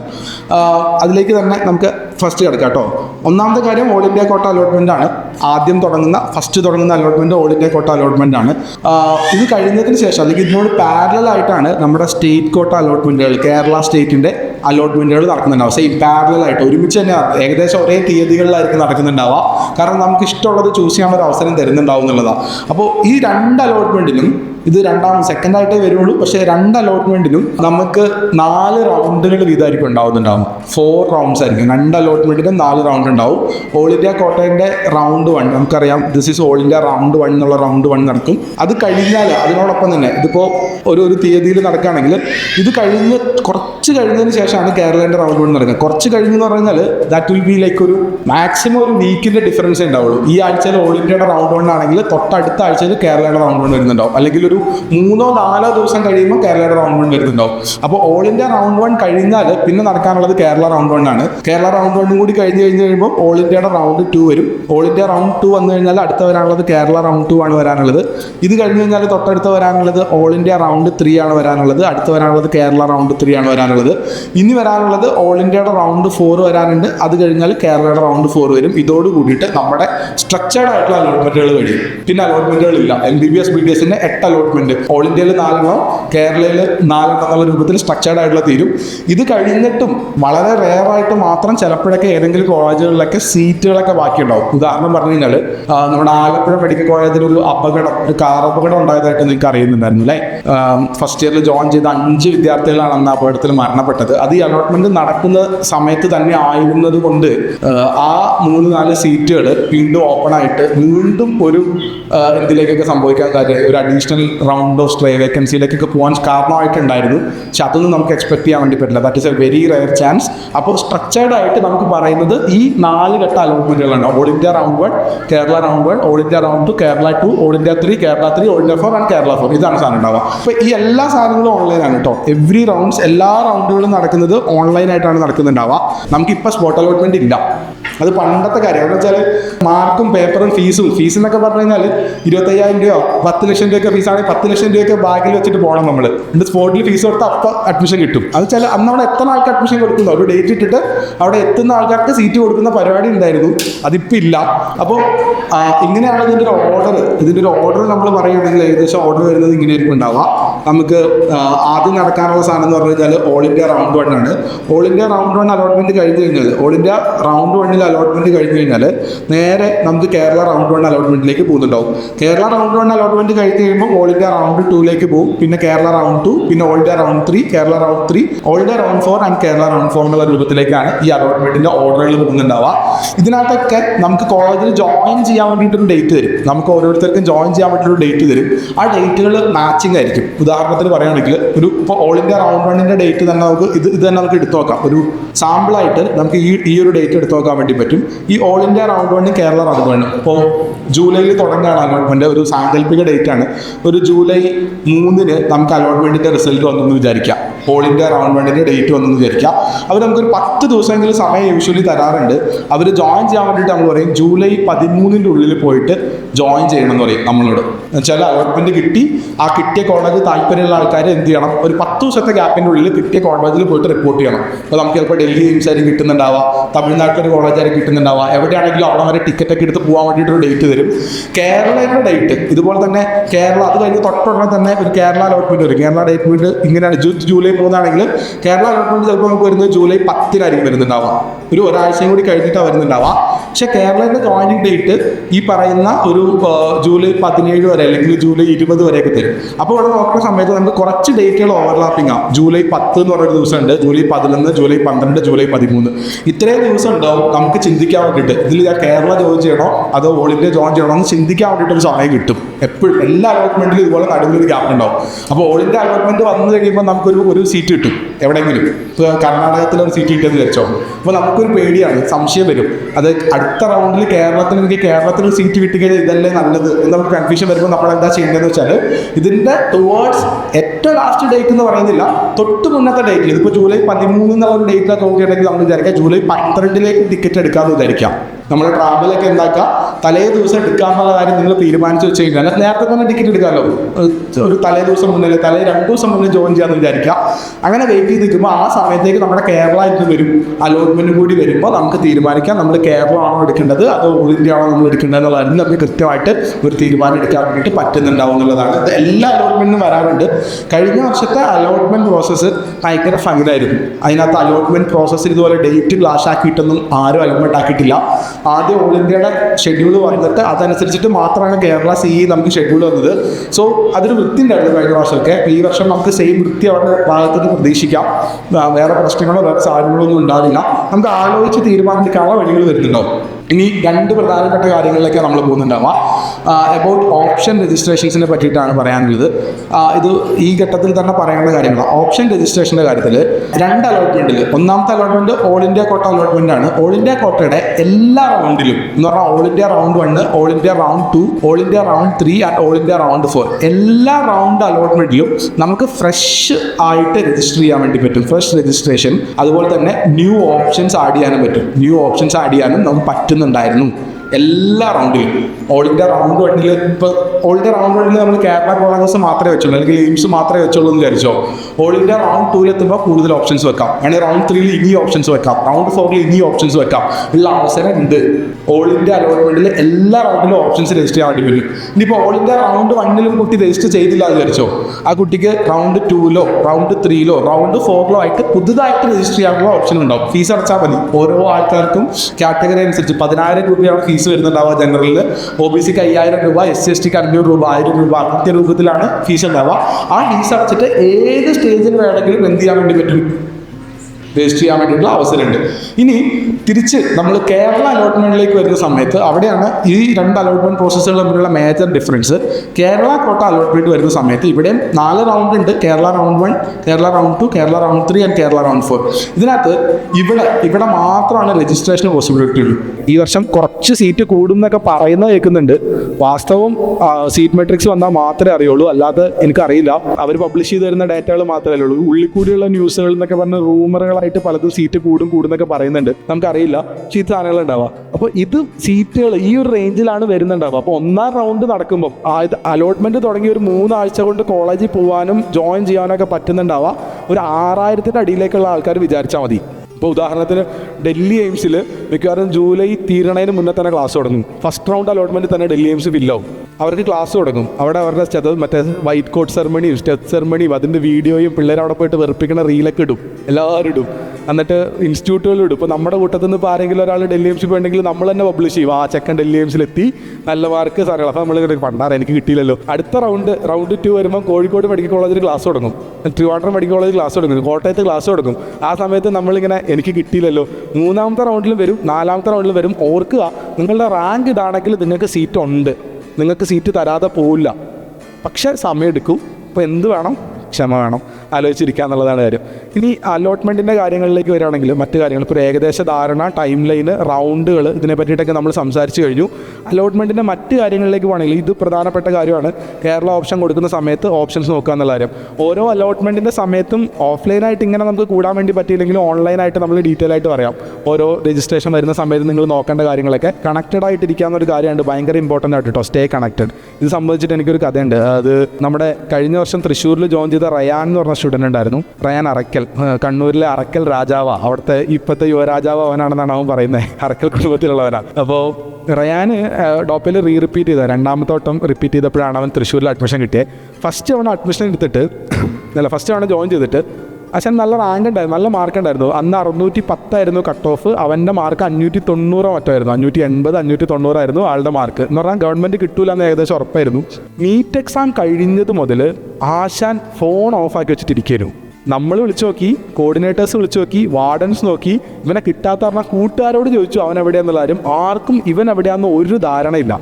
കാരണം ഈ ആശ സങ്കടത്തിലാണ്, വിഷമത്തിൽ ഫോൺ ഓഫാക്കി വെച്ചിട്ട് പുതിയ സിം എടുത്ത് ഈ സിം ഒടിച്ചും കളഞ്ഞു പഴയത്, ആര് വിളിക്കണ്ടെന്ന് പറഞ്ഞിട്ട്. എന്നിട്ട് കുറേ കാലം നോക്കിയിട്ട്, കാരണം വെച്ചാൽ ഇവന് അത്യാവശ്യം നല്ല മാർക്കുള്ളവനാണ്. അപ്പോൾ അവൻ്റെ അടുത്ത് നമ്മൾ റിപ്പീറ്റേഴ്സ് ബാച്ചൊക്കെ തുടങ്ങുന്നുണ്ട്, റയാനെ പഠിക്കാം എന്നൊക്കെ പറയാൻ വേണ്ടിയിട്ടാണ് നമ്മൾ വിളിക്കാൻ നോക്കണം. കിട്ടണില്ല. ഒരു ദിവസം രാവിലെ ഒരു നമ്പറിൽ നിന്ന് ഫോൺ വന്നു. ഫോൺ എടുത്തിട്ട് സാറേ റയാന പറഞ്ഞു. ആടാ നീ എവിടെയായിരുന്നു? കുറേ ഇല്ല സാറേ, എനിക്ക് ആകെപ്പാടെ പ്രാന്തായിപ്പോയി, സങ്കടമായിരുന്നു. അപ്പോൾ ഞാൻ ഫോണൊക്കെ കളഞ്ഞു, എന്നിട്ടിപ്പോൾ വേറെ ഫോണാണ് ഞാൻ ഉപയോഗിക്കണത്. എന്നിട്ട് ഞാൻ നീ എന്താ തീരുമാനിച്ചേ? പറഞ്ഞു സാറേ ഞാൻ സെൽഫ് ഫിനാൻസിങ്ങിൽ ജോയിൻ ചെയ്യാൻ തീരുമാനിച്ചു. ഞാനിങ്ങനെ പോസ്റ്റ് ചെയ്തു കേട്ടോ. എന്താ പറഞ്ഞേ? ഞാൻ സെൽഫ് ഫിനാൻസിങ്ങിൽ ജോയിൻ ചെയ്യാൻ തീരുമാനിച്ചു. എടാ മണ്ട, ഒരു 2 ദിവസം മുന്നേ വിളിക്കണ്ടായിരുന്നോ? സെൽഫ് ഫിനാൻസിങ് അലോട്ട്മെൻറ്റ് കഴിഞ്ഞിട്ട് 2 ദിവസമായി. ആളൊന്നും അറിഞ്ഞിട്ടില്ല, ആളൊരു യൂട്യൂബ് വീഡിയോ കണ്ടിട്ടില്ല, ഒരു ഫ്രണ്ടിനോട് ചോദിച്ചിട്ടില്ല, സാറുമാരാരെയും വിളിച്ചിട്ടില്ല, വാട്സാപ്പ് ഗ്രൂപ്പിൽ നിന്ന് എക്സിറ്റ് ആയി. പിന്നെന്താ ചെയ്യുക? നമ്മൾ പറയുന്ന കാര്യം, നിങ്ങളുടെ റാങ്ക് എത്ര ആയിക്കോട്ടെ, സ്റ്റേ കണക്റ്റഡ്. ഇത് നമ്മളായിട്ട് കണക്റ്റഡ് ആവേണ്ട നിർബന്ധമൊന്നുമില്ല. നിങ്ങൾ ഏതെങ്കിലും അലോട്ട്മെൻറ്റ് ഗ്രൂപ്പിൽ ഇരുന്നാൽ മതി. നിങ്ങളുടെ കൂടെ പഠിച്ച കൂട്ടുകാരുടെ ഒരു വാട്സപ്പ് ഗ്രൂപ്പ് ഉണ്ടാക്കി വെച്ചാൽ മതി. എന്നിട്ട് ഓരോ ഓപ്ഷൻസ്, ഓരോ സാധനങ്ങൾ വരുമ്പം ഗ്രൂപ്പിൽ മെസ്സേജ് വരും, ആയോ എന്നൊക്കെ. ഈ നീറ്റിൻ്റെ റിസൾട്ടിൻ്റെ സമയത്ത് നമ്മുടെ നിഹാദ് സാറൊക്കെ ചോദിക്കേണ്ടായിരുന്നു, എല്ലാ ദിവസവും ചോദിക്കും റിസൾട്ട് വന്നോ. എന്നോട് ഇങ്ങനെ ചോദിക്കും. ഞാൻ പറഞ്ഞാൽ നമ്മൾ ബേജാറാവണ്ട, കുട്ടികൾ നോക്കിയിരിപ്പുണ്ട്, വന്ന അപ്പം വിളിച്ചു പറയും. നമ്മൾ നോക്കലില്ല. എന്തെങ്കിലും ഓപ്ഷൻ വന്ന് ഞാൻ സാധാരണ ഇതിൽ ഞാൻ മിക്കവാറും ഓപ്ഷൻസൊക്കെ ആണെങ്കിൽ എനിക്ക് കോൾ വരും. സാധാരണ ഇതിൽ ഫോണിൽ ഒരു മണിക്കൂറിൽ ഒരു 10 കോളൊക്കെ വരും. ചിലപ്പം ഒരു മണിക്കൂറിൽ 100 കോൾ വരും. അപ്പം മനസ്സിലാക്കണം എന്തോ ഒരു നോട്ടിഫിക്കേഷൻ വന്നിരിക്കുന്നത്. അത് മാത്രമല്ല മതി. കാരണം വെച്ചാൽ ആളുകളെല്ലാവരും അത്ര വിജിലൻ്റ് ആയിട്ടിരിക്കുന്ന സമയമായതുകൊണ്ട് സ്റ്റേ കണക്റ്റഡ് ടു ദറ്റ് വേൾഡായിട്ട് കണക്റ്റ് ആയിട്ടിരിക്കുക. എല്ലാവരുടെയും മറ്റേ യൂട്യൂബ് ചാനലിലെ ബെല്ലൈക്കൺ ഞെക്കി വെക്കുക. എല്ലാ എൻട്രൻസ് കോച്ചിങ്ങിൻ്റെ ഞെക്കി വെക്കുക. ചറവറാന്ന് നോട്ടിഫിക്കേഷൻ വരും, റിസൾട്ട് വന്നു, ആ നോട്ടിഫിക്കേഷൻ വന്നു, അത് വന്നു, ഇത് വന്നു, കൃത്യമായിട്ട് അറിഞ്ഞിരിക്കുക. That is a very very important part in this thing എന്നുള്ള കാര്യങ്ങൾ. ഈ പറയുന്ന എല്ലാ റൗണ്ടിന് മുന്നേയും എന്നെക്കൊണ്ട് പറ്റുന്ന പോലെ നമ്മൾ വീഡിയോസ് പബ്ലിഷ് ചെയ്യാം. ബാക്കി എല്ലാവരും ചെയ്യുന്നുണ്ടാവും. സോ ബേസിക്കലി കണക്റ്റഡ് ആയിട്ടിരിക്കുക എന്നുള്ളതാണ് ഇനി നമുക്ക് പറഞ്ഞു പോകാനുള്ള ഏറ്റവും പ്രധാനപ്പെട്ട കാര്യങ്ങൾ. അപ്പോൾ ഇതാണ് ഇതിൻ്റെ ഒരു കാര്യങ്ങൾ കേട്ടോ. ഇനി നമുക്ക് പറയാനുള്ള ഒരു പ്രധാനപ്പെട്ട കാര്യം എന്ന് പറഞ്ഞു കഴിഞ്ഞാൽ ഇതിനകത്തൊക്കെ പ്രയോറിറ്റി ലിസ്റ്റ് കളക്ട് ചെയ്യില്ല. അപ്പോൾ നമ്മൾ ഓൾ ഇന്ത്യ കോട്ടയിൽ പറഞ്ഞു ഓരോ റൗണ്ടിലും നമുക്ക് പുതിയ ന്യൂ ഓപ്ഷൻസ് വെക്കാൻ അവസരം ഉള്ളതുകൊണ്ട് നമ്മൾ വെച്ച ഓപ്ഷൻസിൽ ഏതെങ്കിലും കോളേജ് വിട്ടുപോയിട്ടുണ്ടെങ്കിൽ അത് ആഡ് ചെയ്യാനോ അല്ലെങ്കിൽ അത് റിമൂവ് ചെയ്യാനോ മാറ്റാനോ എഡിറ്റ് ചെയ്യാനോ ഒക്കെയുള്ള അവസരം അവിടെ കിട്ടുന്നുണ്ടാവും, ഓൾ ഇന്ത്യ കോട്ടയിൽ കിട്ടുന്നുണ്ടാവും. പക്ഷേ കേരള കോട്ട കൊടുക്കുന്ന സമയത്ത് ആദ്യം തന്നെ നമ്മൾ വൃത്തിക്കായിട്ട് സാധനം കൊടുക്കണം എന്നുള്ളൊരു ഭയങ്കര നിർബന്ധമായിട്ടുള്ള കാര്യമാണ്. അപ്പോൾ നമുക്കത് ഡിസ്കസ് ചെയ്ത് നോക്കാൻ വേണ്ടി പറ്റും. വാട്ട് ഈസ് ഓപ്ഷൻ രജിസ്ട്രേഷൻ എന്നുള്ള കാര്യം. ഓപ്ഷൻ രജിസ്റ്റർ ചെയ്യുന്ന സമയത്ത് തുടക്കത്തിലേ പറഞ്ഞ പോലത്തെ തന്നെ സാധനമാണ്. നമ്മളിങ്ങനെ പറയട്ടെ, ഒരു ഗോൾഡൻ റൂൾ വെക്കുകയാണെങ്കിൽ നമ്മൾ പറയാണ് നമ്മുടെ വെക്കണതിൻ്റെ ഓർഡർ ബൈ ഡിസയർ ആണ് നമ്മൾ വെക്കേണ്ട സാധനം. ഭയങ്കര ഇമ്പോർട്ടൻ്റ് ആണ്. നമ്മൾ എടുക്കുന്നത് ഓർഡർ ബൈ റാങ്ക് അല്ല. ചില ആൾക്കാർ ഇങ്ങനെ വിചാരിക്കുന്നുണ്ടാവും, ഓർഡർ ബൈ റാങ്കിങ് എന്ന് വിചാരിക്കുന്നുണ്ടാവും. മെഡിക്കൽ കോളേജിൻ്റെ റാങ്കിങ് നോക്കുന്ന ആൾക്കാരുണ്ടാവും. അങ്ങനെയല്ല വെക്കേണ്ടത്. നമ്മൾ ചൂസ് ചെയ്യേണ്ട ഓർഡർ നമ്മൾക്ക് കിട്ടേണ്ട ആഗ്രഹത്തിൻ്റെ ഓർഡറിലാണ് വെക്കേണ്ടത്. നമുക്ക് കിട്ടണമെന്ന ഏറ്റവും ആഗ്രഹമുള്ള കോളേജ് അവിടെ വെക്കണം, ഏറ്റവും മുകളിൽ വെക്കണം. പിന്നെ അത് കഴിഞ്ഞാൽ വേണ്ടത് താഴെ വെക്കണം, അത് കഴിഞ്ഞാൽ വേണ്ടത് താഴെ വെക്കണം, അത് കഴിഞ്ഞാൽ വേണ്ടത് താഴെ വെക്കണം. അങ്ങനെ വെക്കാം. കുറച്ചു നേരം മുന്നേ പറഞ്ഞ റയാൻ്റെ കഥ തന്നെ അറിയാം. റയാൻ ഇപ്പോൾ പഠിക്കുന്നത് തൃശ്ശൂരിലാണ് പഠിക്കണേ. അവൻ്റെ അതേ മാർക്കുള്ള റഷ എന്ന് പറഞ്ഞൊരു കുട്ടി ഉണ്ടായിരുന്നു. ആ കുട്ടി പഠിക്കുന്നത് ട്രിവാൻഡ്രത്താണ് പഠിക്കുന്നത്. വൈന്ന് വെച്ച് കഴിഞ്ഞാൽ രണ്ടാൾക്കാരുടെയും ഒന്നാമത്തെ ഓപ്ഷൻ കോഴിക്കോട് മെഡിക്കൽ കോളേജായിരുന്നു. രണ്ടാമത്തെ ഓപ്ഷൻ റയാൻ കൊടുത്തത് തൃശ്ശൂരും റഷ കൊടുത്തത് ട്രിവാൻഡ്രത്തുമാണ്. റയാൻ അവിടെ ചൂസ് ചെയ്ത ഫാക്ടർ അവൻ്റെ വീട് കണ്ണൂരാണ്. കണ്ണൂരിൽ നിന്ന് പോയി വരാനുള്ള ഒരു എളുപ്പത്തിനെയാണ് അവൻ ചൂസ് ചെയ്തത്. റഷ ചൂസ് ചെയ്തത് എനിക്ക് കുറച്ച് വലിയ കോളേജ് പഠിക്കണം എന്നുള്ളതായിരുന്നു അവളുടെ ചോയ്സ്. അതുകൊണ്ട് രണ്ടാൾക്കാരും ഫൈനലി MBBS കഴിഞ്ഞ് വരുന്ന സമയത്ത് എന്തെങ്കിലും വ്യത്യാസം ഉണ്ടാവുമെന്ന് വെച്ച് കഴിഞ്ഞാൽ ദർ ഈസ് നോ ഡിഫറൻസ് എന്നാണ് പറയാനുണ്ടാവുക. എസ്പെഷ്യലി MBBS കഴിഞ്ഞ് ഒരു 3-4 കൊല്ലം കഴിഞ്ഞ് കഴിയുമ്പോൾ, ഒരു 3-4 ഇയേഴ്സ് കഴിഞ്ഞ് കഴിഞ്ഞാൽ പിന്നെ എവിടെയാണ് പഠിച്ചതെന്ന് ആരോടും ചോദിക്കില്ല. ഇപ്പോൾ ഞാനൊക്കെ ഒരു മാർക്കറ്റിംഗ് കിട്ടാൻ വേണ്ടി ഇടയ്ക്കിടയ്ക്ക് അങ്ങോട്ട് പറയാം ഞാൻ കോഴിക്കോട് പഠിച്ചാന്ന്, അല്ലാണ്ട് ആരും എന്നോട് ചോദിക്കുന്നില്ല. ഞാൻ വെറുതെ പറയാം, അങ്ങോട്ട് പറയാം ഞാൻ കോഴിക്കോട് പഠിച്ചതാട്ടോ പണ്ട്. എന്നാ പറയാം, എൻ്റെ കൂട്ടുകാരൻ്റെ AMC പഠിച്ചതാണ്, അവൻ ഇടയ്ക്കിടയ്ക്ക് പറയും ഞാൻ AMC പഠിച്ചതാട്ടോ എന്ന്. കാരണം ഇപ്പോൾ ആരും ചോദിക്കില്ല. പഠിച്ചുകൊണ്ടിരിക്കുന്ന സമയത്ത് ചോദിക്കും എവിടെയാണ് പഠിക്കണമെന്ന് ചോദിക്കും. ചിലപ്പോൾ പഠിച്ചിറങ്ങി കഴിഞ്ഞാൽ ചോദിക്കും. പക്ഷെ അപ്പോൾ നമ്മൾ ചൂസ് ചെയ്യേണ്ട സാധനം നമ്മുടെ ആഗ്രഹമാണ് നമ്മൾ നോക്കേണ്ട കാര്യങ്ങൾ. പ്രധാനമായിട്ടും 3 ഫാക്ടേഴ്സ് നോക്കാം. പ്രധാനമായിട്ടും ഈ ഓർഡർ ചൂസ് ചെയ്യാൻ നേരത്ത് 3 ഫാക്ടേഴ്സാണ്. ഒരു ഫാക്ടേഴ്സ് എന്ന് പറഞ്ഞു കഴിഞ്ഞാൽ 3-4 ഒക്കെ വെക്കാം കേട്ടോ. പക്ഷേ ഒരു ഏജ് ഓഫ് കോളേജ് എന്ന് പറഞ്ഞ സാധനമുണ്ട്. കോളേജിൻ്റെ ഏജ് ബേസിക്കലി കോളേജിന് കുറച്ച് പ്രായം കഴിഞ്ഞ് കഴിഞ്ഞാൽ കോളേജ് നല്ലതായിരിക്കുന്നൊരു വെപ്പുണ്ട് നാട്ടിൽ. ഏറെക്കുറെ ശരിയാണ്, നമുക്കത് ചൂസ് ചെയ്യാൻ വേണ്ടി പറ്റുന്ന സാധനമാണ്. ഇപ്പോൾ ഈ വർഷം തുടങ്ങിയ ഒരു കോളേജ് പണ്ട് തുടങ്ങിയ ഒരു കോളേജ് എന്ന് പറയുമ്പോൾ പണ്ട് തുടങ്ങിയ കോളേജിനകത്ത് നമ്മൾ അക്കാഡമീഷ്യൻ എന്നുള്ള രൂപത്തിൽ മനസ്സിലാക്കുന്നത് എത്ര അക്കാഡമിക് സൈക്കിൾസ് കഴിഞ്ഞ് പോയിട്ടുണ്ടെന്നുള്ളതാണ്. എത്ര റൗണ്ട് MBBS ബാച്ചുകൾ പുറത്തിറങ്ങിയിട്ടുണ്ടെന്നുള്ള കാര്യമാണ്. ഓരോ റൗണ്ട് കഴിയുന്നതോറും കോളേജ് റിഫൈൻഡ് ആയിക്കൊണ്ടിരിക്കും. നമ്മുടെ പഠിപ്പിക്കുന്ന സിസ്റ്റത്തിലും ബാക്കി കാര്യങ്ങളിലൊക്കെ കോളേജ് റിഫൈൻഡ് ആയിക്കൊണ്ടിരിക്കും. ഏജ് ഓഫ് കോളേജ് നല്ല ഇമ്പോർട്ടൻ്റ് ആയിട്ടുള്ളൊരു സാധനമാണ്. രണ്ടാമത്തെ സാധനം എന്താണെന്ന് വെച്ച് കഴിഞ്ഞാൽ ഇത് ബാക്കി എല്ലാ സാധനങ്ങളും ഇത് വെച്ചിട്ട് തന്നെ വർക്കൗട്ട് കേട്ടോ. ഇപ്പോൾ ഏജ് ഓഫ് കോളേജ് നോക്കുകയാണെങ്കിൽ ഇപ്പോൾ നമ്മളവിടെ പറയുന്ന പേഷ്യൻ്റ് ലോഡ് എന്ന് പറയുന്ന സാധനമുണ്ട്. MBBS ഒക്കെ സെലക്ട് ചെയ്യുന്ന സമയത്ത് അല്ലെങ്കിൽ BD സെലക്ട് ചെയ്യുന്ന സമയത്ത് ഡെഫിനറ്റ്ലി നോക്കുന്ന സാധനം അത് ഓട്ടോമാറ്റിക്കലി ആയിരിക്കും. ഏജ് കൂടുതലാണെങ്കിൽ ഡെഫിനറ്റ്ലി പേഷ്യൻ്റ് ലോഡും കൂടുതലായിരിക്കും ഒരു യൂഷ്വലിയാണ്. അപ്പോൾ നമ്മൾ അതൊന്നും പ്രത്യേകിച്ച് നോക്കേണ്ട ആവശ്യമൊന്നുമില്ല. പിന്നെ ഒരു കാര്യമുണ്ട്, MBBS പഠിക്കാൻ എത്ര പേഷ്യൻസ് വേണം എന്നൊരു ചോദ്യമുണ്ട്. വൈറ്റൽ ചോദ്യം. അടുത്ത സെഷനിൽ നിയാസാർ വരുന്നുണ്ട്. നിയാസാർ ആ ചോദ്യം ഡിസ്കസ് ചെയ്യുന്നു വിചാരിക്കുന്നുണ്ട്. നമ്മളൊരു പോരായ്മയും വയ്യായ്മയൊക്കെയാണ്, പക്ഷെ എന്നാലും പറഞ്ഞു തന്നെ പറ്റുള്ളൂ. മെഡിക്കൽ കോളേജിൽ കോഴിക്കോട് മെഡിക്കൽ കോളേജിൽ നമ്മൾ പഠിക്കുമ്പോൾ നിങ്ങൾക്കറിയാലോ, ഒരു ദിവസത്തിൽ 6000 OP ടിക്കറ്റാണ് പോവുക. ഒരു ദിവസം 6000 പേഷ്യൻസ് ഒരു ദിവസത്തിൽ വരും. അതിൽ നല്ലൊരു ശതമാനം ആൾക്കാർ അഡ്മിറ്റ് ആവുകയും വാർഡിലൊക്കെ നിറച്ച ആളായിരിക്കും. 30 ആൾ കിടക്കാൻ വേണ്ടി പറ്റുന്ന വാർഡിൽ 160 ആൾ അഡ്മിറ്റ് ആക്കിയിട്ടുണ്ട്. എന്ന് പറഞ്ഞാൽ 2 കട്ടിലിൻ്റെ ഇടയിൽ 2 പേഷ്യൻ്റ് ഉണ്ടാവും. ഒരു കട്ടിലൊരു പേഷ്യൻറ്റ്, അടുത്ത കട്ടിലൊരു പേഷ്യൻറ്റ്, ഇതിൻ്റെ ഇടയിൽ 2 പേഷ്യൻറ്റ്. ഇങ്ങനെ ഉണ്ടാവുക. സാറുമാർ റൗണ്ട്സ് എടുക്കാൻ വേണ്ടി പറയുമ്പോൾ ഫ്ലോർ ഞാൻ നോക്കാൻ, കട്ടിൽ നീ നോക്കുന്ന പറയാം. ഡിവൈഡ് ചെയ്യുമ്പോൾ ടീം ഡിവൈഡ് എന്ന് വെച്ചാൽ രണ്ടും മൂന്നും ടീമായിട്ടാണ് റൗണ്ട്സ് എടുക്കുക. സോ ശരിക്കും ഒരു യൂണിറ്റ് ഒറ്റ ടീമായിട്ടാണ് റൗണ്ട്സ് എടുക്കുക എല്ലാ കോളേജിലും എല്ലായിടത്തും. അപ്പോൾ ഒരു 3-4 പ്രൊഫസർമാരൊക്കെ ഒരുമിച്ചിട്ടാണ് എന്ത് ചെയ്യുക, രോഗികളെ കാണുന്നുണ്ടാവുക. നമ്മുടെ കോളേജിൽ ചെയ്യുമ്പോൾ വെച്ചാൽ ഒരു പ്രൊഫസർ, ഒരു PG, ഒരു ഹൗസ് സർജനായിട്ട് ടീം ഡിവൈഡ് ചെയ്യും, 3-4 ടീം. അപ്പോൾ വരാന്ത ടീമൊക്കെ ഉണ്ടാവും, വരാന്തയിൽ റൗണ്ട്സ് എടുക്കുന്ന ഒരു ടീം. അവർ റൗണ്ട്സ് എടുത്ത് കഴിയുമ്പോഴത്തേക്ക് ഇങ്ങനെ വരും. അപ്പോൾ ഇത്രയും പേഷ്യൻസ് ഒക്കെ വരും. പക്ഷേ നമ്മുടെ അടുത്ത് സാറുമാർ, ഞങ്ങളൊക്കെ പഠിക്കുന്ന സമയത്ത് നമ്മുടെ കയ്യിലിരിപ്പും കൂടിയാണെന്ന് വിചാരിച്ചാൽ മതി, സാറുമാർ പറയാണ് പേഷ്യൻസ് ഇട്ട് ഹോസ്റ്റലിലും വരില്ല, നിങ്ങളിട്ട് വാർഡിലും വരില്ല, പിന്നെ എത്ര പേഷ്യൻ്റായിട്ട് എന്താ കാര്യം എന്ന് ചോദിക്കുന്ന ഒരു സാധനമുണ്ട്. ഭയങ്കര സീരിയസാണ്. എൻ്റെ വൈഫുണ്ട് Fatima was suppose to be ഇവിടെ നിന്ന് വരേണ്ട ആളായിരുന്നു, വന്നിട്ടില്ല, നൈറ്റ് ഡ്യൂട്ടിയാണ്, ഇന്ന് വരാൻ പറ്റില്ല എന്ന് പറഞ്ഞു. അപ്പോൾ അവർ പഠിച്ചത് പരിയാരം മെഡിക്കൽ കോളേജിലാണ്. അന്ന് പരിയാരം സെൽഫ് ഫിനാൻസിങ് കോളേജായിരുന്നു, പ്രൈവറ്റായിരുന്നു. അവർക്ക് ആക്ച്വലി വാർഡിൽ ഒരു 15 പേഷ്യൻസൊക്കെ അഡ്മിറ്റ് ആവുക. നമ്മളിവിടെ 160 എന്ന് പറയുമ്പോൾ അവിടെ 15 വരുന്നുണ്ടാവുക. പക്ഷേ അവർ പഠിച്ച പഠിത്തം കിടിലം പഠിത്തമായിരുന്നു. അവർ ഈ 15 പേഷ്യൻറ്റിൻ്റെയും എല്ലാ കുട്ടികളും കണ്ടിട്ടുണ്ടാവും. മനസ്സിലായോ? അപ്പോൾ എത്ര കുട്ടികൾ വേണമെന്നൊക്കെ ഭയങ്കര വേറൊരു ടോപ്പിക്കാണ്, വിൽ ഡിസ്കസിങ് സെപ്പറേറ്റ്. അപ്പോൾ ഏജ് ഓഫ് കോളേജ് കൃത്യമായിട്ട് നോക്കുക. അതിനകത്ത് പേഷ്യൻ്റ് ലോഡും ബാക്കി അക്കാഡമിക്സും സാധനങ്ങളൊക്കെ ഭയങ്കര അടിപൊളിയായിരിക്കും ഓട്ടോമാറ്റിക്കലി. അത് കൂടുമ്പോൾ സാധനം കൂടി വരുന്നുണ്ടാവും. രണ്ടാമത്തെ കാര്യം നമുക്ക് നോക്കാനുള്ളൊരു കാര്യം എന്താണെന്ന് വെച്ചാൽ ഭയങ്കര ഇമ്പോർട്ടൻ്റ് ആയിട്ടുള്ള കാര്യമാണ് അവിടുത്തെ അലുമിനി നെറ്റ്വർക്കിൻ്റെ കാര്യങ്ങൾ. അലുമിനി നെറ്റ്വർക്ക് അത് ഭയങ്കര ഇമ്പോർട്ടൻ്റ് ആയിട്ടുള്ള കാര്യം. അത് ഇതിൻ്റെ ഇമ്പോർട്ടൻസ് നമ്മളെല്ലാവരും ചൂസ് ചെയ്ത് നോക്കേണ്ട ഒരു സാധനമാണ്. ഇപ്പോൾ ഞാനില്ലേ നിങ്ങളുടെ മുന്നിൽ നിൽക്കുന്ന ഞാനായത് കോഴിക്കോട് മെഡിക്കൽ കോളേജിലെ ഒരു ബ്രാൻഡ് വെച്ചിട്ടല്ല. പകരം എൻ്റെ കൂടെ അവിടെ പഠിച്ച, എൻ്റെ സീനിയറായിട്ട് അവിടെ പഠിച്ച, എൻ്റെ ജൂനിയറായിട്ട് അവിടെ പഠിച്ച, അല്ലെങ്കിൽ അതിൻ്റെ മേലെ പഠിച്ച ആൾക്കാരുടെ സംസർഗം മൂലമാണ് കുറച്ചുകൂടി ഞാൻ ബെറ്ററായിട്ടുള്ളത്. ഞാൻ ബെറ്ററായിട്ടൊരു മനുഷ്യനാണെന്ന് ഞാൻ ഒരിക്കലും അവകാശമൊന്നും പറയണില്ല. പക്ഷെ ഞാനാവാനുള്ള കാരണം അവിടെയുള്ള ബാക്കി ആളുകൾ എന്ത് ചെയ്യുന്നു എന്നാണ്. ഒരു ചൊല്ലുണ്ട്, ഭയങ്കര ശരിയൊന്നുമില്ല, പക്ഷെ എന്ന് പറയുന്നത് വെച്ചാൽ നമ്മുടെ ചുറ്റുമുള്ള ആൾക്കാരുടെ ആവറേജ് ആയിരിക്കും നമ്മൾ എന്നാണ് പറയുക. നമ്മുടെ ചുറ്റുമുള്ള വളരെ എന്തൂസിയാസ്റ്റിക് ആയിട്ട് ഭയങ്കര പവർഫുൾ ആയിട്ടുള്ള മനുഷ്യന്മാരുണ്ടെങ്കിൽ നമ്മളും ഓട്ടോമാറ്റിക്കലി കുറച്ച് പവർഫുള്ളായി മാറും. ഞാൻ കോളേജിൽ പോകുന്ന സമയത്ത് സീരിയസ്ലി ഒരു സെമിനാർ എടുക്കാൻ വേണ്ടി, എനിക്ക് ആദ്യത്തെ സെമിനാർ കിട്ടിയത് ഇവിടുത്തെ ആക്സിലറി ആർട്ടറി എന്ന് പറഞ്ഞ സെമിനാറായിരുന്നു. അവിടെ കയറിയിട്ട് ഞാൻ ബബ്ബാന്നാണ് നിന്നെ, ഒന്നും പറയാൻ പറ്റാതെ നിന്ന് വേർക്കായിരുന്നു. പക്ഷെ അവിടെ നിന്ന് ഇങ്ങനെ കിട്ടി പല സ്റ്റേജുകൾ, കോളേജിലുള്ള പല സാഹചര്യങ്ങളിലൊക്കെ സംസാരിക്കാൻ തുടങ്ങിയിട്ടാണ് ഞാൻ സംസാരിക്കാൻ തുടങ്ങിയത്.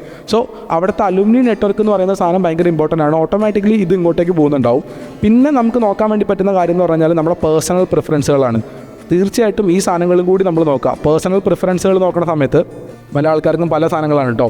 അപ്പം അത് ബേസിക്കലി ഡിസ്റ്റൻസ് നോക്കാനുള്ള ആൾക്കാരുണ്ടാവും, കൾച്ചറലായിട്ടുള്ള സാധനങ്ങൾ നോക്കുന്ന ആൾക്കാരാണ്. കൾച്ചറലി എന്ന് പറയുമ്പോൾ ഫുഡ് അടക്കമുള്ള കാര്യങ്ങൾ നോക്കാനുള്ള ആൾക്കാരുണ്ടാവും.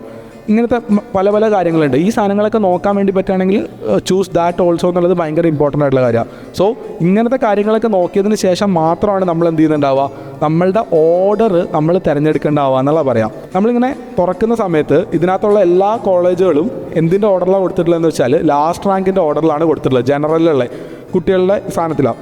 ജനറലി പറഞ്ഞു കഴിഞ്ഞാൽ ഈ പറയുന്ന വേറെ ഫാക്ടേഴ്സ് ഒന്നും നോക്കിയിട്ടില്ലെങ്കിൽ ഓൾമോസ്റ്റ് കൂടുതൽ ആളുകളും ചൂസ് ചെയ്യുന്നത് ഈ കോളേജുകളായതുകൊണ്ട് ഈ കോളേജ് ഇതാണ് ഇതിൻ്റെ ഒരു റൈറ്റ് ആയിട്ടുള്ള ഓർഡർ വരുന്നുണ്ടാവുക. പ്രത്യേകിച്ച് അതിനകത്ത് മാറ്റമൊന്നും വരുത്തേണ്ട ആവശ്യമൊന്നുമില്ല, ഇങ്ങനെ തന്നെ ഉണ്ടാവുക. ഇതിനെ നമുക്കിപ്പോൾ ഒരു ഉദാഹരണത്തിന് കേരള ഗവൺമെൻറ് കോളേജുകൾ എന്നുള്ള പേജ് എടുക്കാം. രണ്ടാമത്തെ പേജ് നോക്കിക്കഴിഞ്ഞാൽ നിങ്ങൾക്ക് കാണാൻ വേണ്ടി പറ്റുന്ന ഒന്നാമത് കോഴിക്കോട് മെഡിക്കൽ കോളേജിനെയാണ് അവിടെ കൊടുത്തിട്ടുള്ളത്. ഫസ്റ്റ് ജസ്റ്റ് ഒരു എക്സസൈസായിട്ട് മാത്രം തരാണേ. ഒന്നാമത് നമുക്ക് അവിടെ തന്നിട്ടുണ്ടാവുക കോഴിക്കോട് മെഡിക്കൽ കോളേജ് തന്നിട്ടുണ്ടാവുക. രണ്ടാമത് ട്രിവാൻഡ്രം മെഡിക്കൽ കോളേജ് തന്നിട്ടുണ്ടാവുക. പക്ഷെ നമ്മളിതിനെ 1, 2 എന്ന് മനസ്സിലാക്കുന്നതിന് പകരം ഇങ്ങനെ മനസ്സിലാക്കാതെ നിങ്ങൾ എങ്ങനെ മനസ്സിലാക്കാമെന്നറിയോ, ഇത് ഇങ്ങനെ മനസ്സിലാക്കി വെക്കുക. കോഴിക്കോട് ഈക്വൽ ടു ട്രിവാൻഡ്രം എന്ന് മനസ്സിലാക്കുക. This is the right thing. ഇങ്ങനെയാണ് മനസ്സിലാക്കാൻ പാടുള്ളൂ. ഒന്ന് മേളിൽ ഒന്ന് താഴേന്ന് മനസ്സിലാക്കാതെ 2 ആൾക്കാരെ എന്ത് ചെയ്യുക, ഒപ്പം വെക്കുക എന്നുള്ളതാണ്. അതിൻ്റെ താഴേക്ക് കൊടുത്തിട്ടുള്ള സാധനങ്ങൾ എന്ന് പറഞ്ഞാൽ നമുക്ക് കോട്ടയം കൊടുത്തിട്ടുണ്ട്. പിന്നെ അതിൻ്റെ താഴെയാണ് തൃശ്ശൂരുള്ളത്. താഴെ വിചാരിക്കാതെ തൃശ്ശൂരിനെ സൈഡിൽ വിചാരിക്കുക. ഈ Kottayam is equal to Thrissur is equal to വേണമെങ്കിൽ നിങ്ങൾക്ക് ആലപ്പുഴയും കൂടി ഇങ്ങനെ തന്നെ വെക്കുക. കാരണം ഏജും ബാക്കി കാര്യങ്ങളൊക്കെ നോക്കുമ്പോൾ ഈ ആൾക്കാരൊക്കെ ഒരേപോലെ വരുന്ന ആൾക്കാരാണ്. ഇനി അതിൻ്റെ താഴേക്ക് കൊടുത്ത ആൾക്കാർ, അതിൻ്റെ താഴേക്ക് നോക്കുന്ന ആൾക്കാരിൽ എന്താ ഉണ്ടാവുക, കണ്ണൂരുണ്ട്. ഈ കുഞ്ഞിപ്പിള്ളേർക്ക് എന്ത് നീറ്റ് അലോട്ട്മെൻ്റ് അല്ലേ, അവർക്കൊന്നും മനസ്സിലാവുന്നേയില്ല. എന്തിനാണ് ഇവരൊക്കെ ഇവിടെ കയറിയിരിക്കുന്നത്, പുറത്തിറങ്ങി കളിച്ചൂടെ എന്നുള്ളതാണ് കുഞ്ഞു പിള്ളേർ ചോദിച്ചുകൊണ്ടിരിക്കുന്നത്. അതിൻ്റെ താഴെയുള്ള സാധനമാണ് മഞ്ചേരി വരുന്നുണ്ടാവുക. പക്ഷെ താഴെ വിചാരിക്കാതെ സൈഡിൽ വിചാരിക്കുക, മഞ്ചേരി എന്ന് വിചാരിക്കുക. അതിൻ്റെ അപ്പുറത്തേക്ക് കൊല്ലം വിചാരിക്കണ്ട കേട്ടോ. മഞ്ചേരി കഴിഞ്ഞ് കഴിഞ്ഞാൽ തിങ്ക് അബൌട്ട് എറണാകുളം വിചാരിക്കുക. കൊല്ലം മേളിൽ വരാനൊരു കാരണമുണ്ട്. കൊല്ലത്ത് ജനറൽ സീറ്റ് കുറവാണെന്നുള്ളതാണ് കൊല്ലം മേളിൽ വരാനുള്ളൊരു കാരണം. അതിൻ്റെ താഴേക്ക് ആലോചിക്കുന്ന സമയത്ത് കൊല്ലം ആലോചിക്കുക. അതിൻ്റെ താഴത്തേക്ക് ആലോചിക്കുക, ഏതാലോചിക്കുക, കൊല്ലം കഴിഞ്ഞ് കഴിഞ്ഞാൽ പാലക്കാട് വെക്കുക. അതിൻ്റെ അപ്പുറത്തേക്ക് ഇടുക്കി വെക്കുക. അതിനപ്പുറത്തേക്ക് കോന്നി വെക്കുക. ഏതെങ്കിലും കോളേജ് ഞാൻ വിട്ടുപോയോ? ഇല്ലല്ലോ അല്ലേ? സോ ഇത് ഇങ്ങനെ ഗ്രൂപ്പായിട്ട് മാത്രം ആലോചിക്കുക എന്നുള്ളതാണ്. This is the order. ഇങ്ങനെ മാത്രം നമ്മൾ വിചാരിച്ചു കഴിഞ്ഞാൽ ദിസ് വിൽ ബി ഗുഡ്, ഭയങ്കര നല്ലതായിരിക്കും. എന്നിട്ട് നമ്മൾ എന്ത് ചെയ്യുക, നമ്മുടെ പേഴ്സണൽ പ്രിഫറൻസ് ഇതിനകത്തേക്ക് ആഡ് ചെയ്യാം. നമ്മുടെ വീട്ടിലേക്കുള്ള ദൂരം തീർച്ചയായിട്ടും ആലോചിക്കാൻ വേണ്ടി പറ്റുന്ന കാര്യമാണ്. എങ്ങനെ വേണമെങ്കിലും ആലോചിക്കാൻ വേണ്ടി പറ്റും. നിങ്ങൾക്ക് ഓർഡർ വെക്കാം, നമ്മുടെ വീട്ടിലേക്കുള്ള ദൂരം നോക്കുക. അപ്പോൾ ഞാൻ പറഞ്ഞില്ലേ റയാൻ്റെ റഷ്യയുടെ കാര്യം പറഞ്ഞിട്ടുണ്ടായിരുന്നു. റയാൻ ആക്ച്വലി വെച്ചത് കോഴിക്കോട് വെച്ചിട്ട്, പിന്നെ തൃശ്ശൂർ വെച്ചിട്ട്, പിന്നെ കോട്ടയം വെച്ചിട്ട്, പിന്നെ തിരുവനന്തപുരം വെച്ചു. അങ്ങനെ എന്താണോ അവൻ ഓർഡർ ചൂസ് ചെയ്തിട്ടുണ്ടായിരുന്നത്. അതിനകത്ത് തെറ്റൊന്നുമില്ല. ഞാൻ പറഞ്ഞില്ലേ ഫൈനലി എവിടെ പഠിച്ചു എന്നുള്ളതിന് ഭയങ്കര വലിയ കാര്യമൊന്നുമില്ല. നമ്മൾ എവിടെ എത്തി എന്നുള്ള കാര്യം മാത്രമേ ഉള്ളൂ. സോ ഇത് ബേസ് ചെയ്തിട്ട് മാത്രം നമ്മൾ കാര്യങ്ങൾ ചൂസ് ചെയ്തെടുക്കുക എന്നുള്ളതാണ് അതിൻ്റെ പ്രധാനപ്പെട്ട കാര്യം ഉണ്ടാവുക. തൊട്ടപ്പുറത്തെ പേജിലേക്ക് നോക്കുകയാണെങ്കിൽ നിങ്ങൾക്ക് കാണാൻ വേണ്ടി പറഞ്ഞ കാര്യം കേരള സെൽഫ് ഫിനാൻസിങ് മെഡിക്കൽ കോളേജിൻ്റെ ലിസ്റ്റ് ഉണ്ട്. അപ്പോൾ നിങ്ങളുടെ കൂട്ടത്തിൽ ചില ആൾക്കാരെങ്കിലും കേരള സെൽഫ് ഫിനാൻസിങ് കോളേജുകൾ കൂടി ആഗ്രഹിക്കുന്നുണ്ടാവും. അങ്ങനെ ആഗ്രഹിക്കുന്നുണ്ടെങ്കിൽ അതിനകത്ത് വരുന്നിട്ടുള്ള ആദ്യത്തെ 4 കോളേജുകൾ, ഒരെണ്ണം ജൂബിലിയാണ്, രണ്ടാം സ്ഥാനം അമലയാണ്, അടുത്ത സ്ഥാനം വരുന്നത് MOSC ആണ്. വേണമെങ്കിൽ ഇതിങ്ങനെ ഒരു ടയർ ഇതാക്കി കഴിഞ്ഞാൽ രണ്ടാമത്തതിൽ ഇങ്ങനെ വെക്കാൻ വേണ്ടി പറ്റും. MOSC കോലഞ്ചേരി, അടുത്ത പുഷ്പഗിരി, ഇങ്ങനെ വെക്കാൻ വേണ്ടി പറ്റും. പുഷ്പഗിരി വെക്കാൻ വേണ്ടി പറ്റും. ഈക്വൽ ടു MES വെക്കാൻ വേണ്ടി പറ്റും. ഏകദേശം വെക്കാൻ വേണ്ടി പറ്റും സാധനങ്ങളാണ്. അതിൻ്റെ അടിയിലേക്ക് നമുക്ക് ബിലീവേഴ്സ് ചർച്ച് വെക്കാൻ വേണ്ടി പറ്റും. ഗോകുലം വെക്കാൻ വേണ്ടി പറ്റും. ഇത് ഏകദേശം ഈക്വലി തന്നെ കേട്ടോ. ട്രാവൻകൂർ മെഡിക്കൽ കോളേജ് വെക്കാൻ വേണ്ടി പറ്റും. മലബാർ വെക്കാൻ വേണ്ടി പറ്റും. KMCT വെക്കാൻ വേണ്ടി പറ്റും. ഇങ്ങനെ അതിൻ്റെ ഓർഡർ പോകുന്നുണ്ടാവാം ഏറെക്കുറെ. KMCT വരെയൊക്കെ ഒരേപോലെയാണ്. അത് കഴിഞ്ഞിട്ട് 4ാമത്തെ ടയറിലാണ് പിന്നെ വരിക സോമർവെല്ല് മുന്നോട്ട് വരുന്നുണ്ടാവുക. പിന്നെ SUT വെക്കാൻ വേണ്ടി പറ്റുന്നുണ്ടാവുക. പിന്നെ ശ്രീനാരായണ സ്നിംസ് വെക്കാൻ വേണ്ടി പറ്റുന്നുണ്ടാവുക. അസീസിയ വെക്കാൻ വേണ്ടി പറ്റുന്നുണ്ടാവുക. അത് കഴിഞ്ഞിട്ട് 5ാമതായിട്ട് നമുക്ക് PK ദാസ് വെക്കാൻ വേണ്ടി പറ്റും. അൽ അസർ വെക്കാൻ വേണ്ടി പറ്റും. കരുണ വെക്കാൻ വേണ്ടി പറ്റും. മിംസ് വെക്കാൻ വേണ്ടി പറ്റും. അങ്ങനെ ആലോചിക്കാം. ഇതൊക്കെ ഈക്വലാണ്. ഇനി ആണ് നമ്മൾ എന്ത് ചെയ്യുക, നമ്മൾ നമ്മുടെ ഓപ്ഷൻസ് തിരഞ്ഞെടുക്കാൻ വേണ്ടി പോവുക. നമ്മൾ ഓർഡർ എങ്ങനെയാണ് വെക്കേണ്ടത് തീരുമാനിക്കുക. അപ്പോൾ ഒരു കുട്ടി തിരുവനന്തപുരത്തുള്ളൊരു കുട്ടിയാണെങ്കിൽ ഉറപ്പായിട്ട് നമുക്കിവിടെ കാണാൻ വേണ്ടി പറ്റും KMCT വെക്കുന്നതിന് മുന്നേ ആ കുട്ടിക്ക് ഗോകുലം വെക്കാൻ വേണ്ടി പറ്റും. സോമർവെല്ല് വെക്കാൻ വേണ്ടി പറ്റും. കാരണം KMCT ഉള്ളത് കോഴിക്കോടും ഈ സോമർവെല്ലും അങ്ങനത്തെ മൗണ്ട് സിയോണും ബാക്കി സാധനങ്ങളൊക്കെ ഉള്ളത് തിരുവനന്തപുരം സൈഡിലേക്കാണ്. നമുക്ക് പോകാൻ വേണ്ടിയിട്ട് ആലോചിച്ചിട്ട് കുറച്ചും കൂടി ക്ലിയർ ആയിട്ടുള്ള സാധനങ്ങൾ വെക്കാൻ വേണ്ടി പറ്റും. നമ്മുടെ പേഴ്സണൽ പ്രിഫറൻസിന് ഭയങ്കര ഇമ്പോർട്ടൻസ് ഉണ്ട്. തുടക്കത്തിൽ അതും ചില ആളുകൾ ചെയ്യുന്ന മണ്ടത്തരം തന്നെയായിട്ട് എനിക്ക് പറയാനുള്ളൂ. എനിക്കിതൊന്നും പ്രശ്നമല്ല.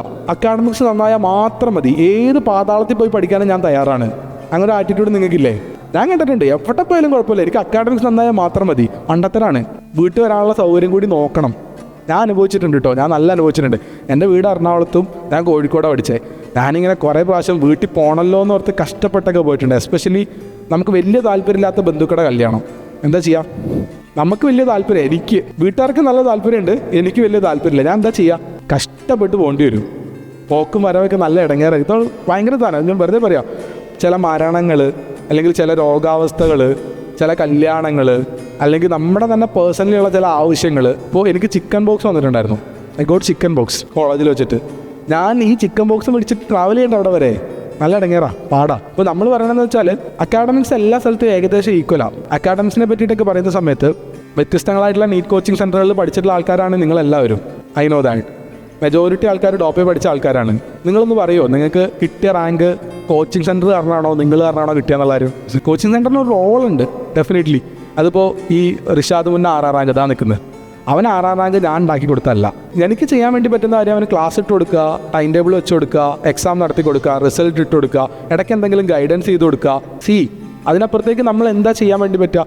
ഇത്രയും കാര്യങ്ങൾ ഒരു ഇൻസ്റ്റിറ്റ്യൂട്ട് കൃത്യമായിട്ട് ചെയ്യണം. ബാക്കി കാര്യങ്ങൾ ആര് ചെയ്തതാ?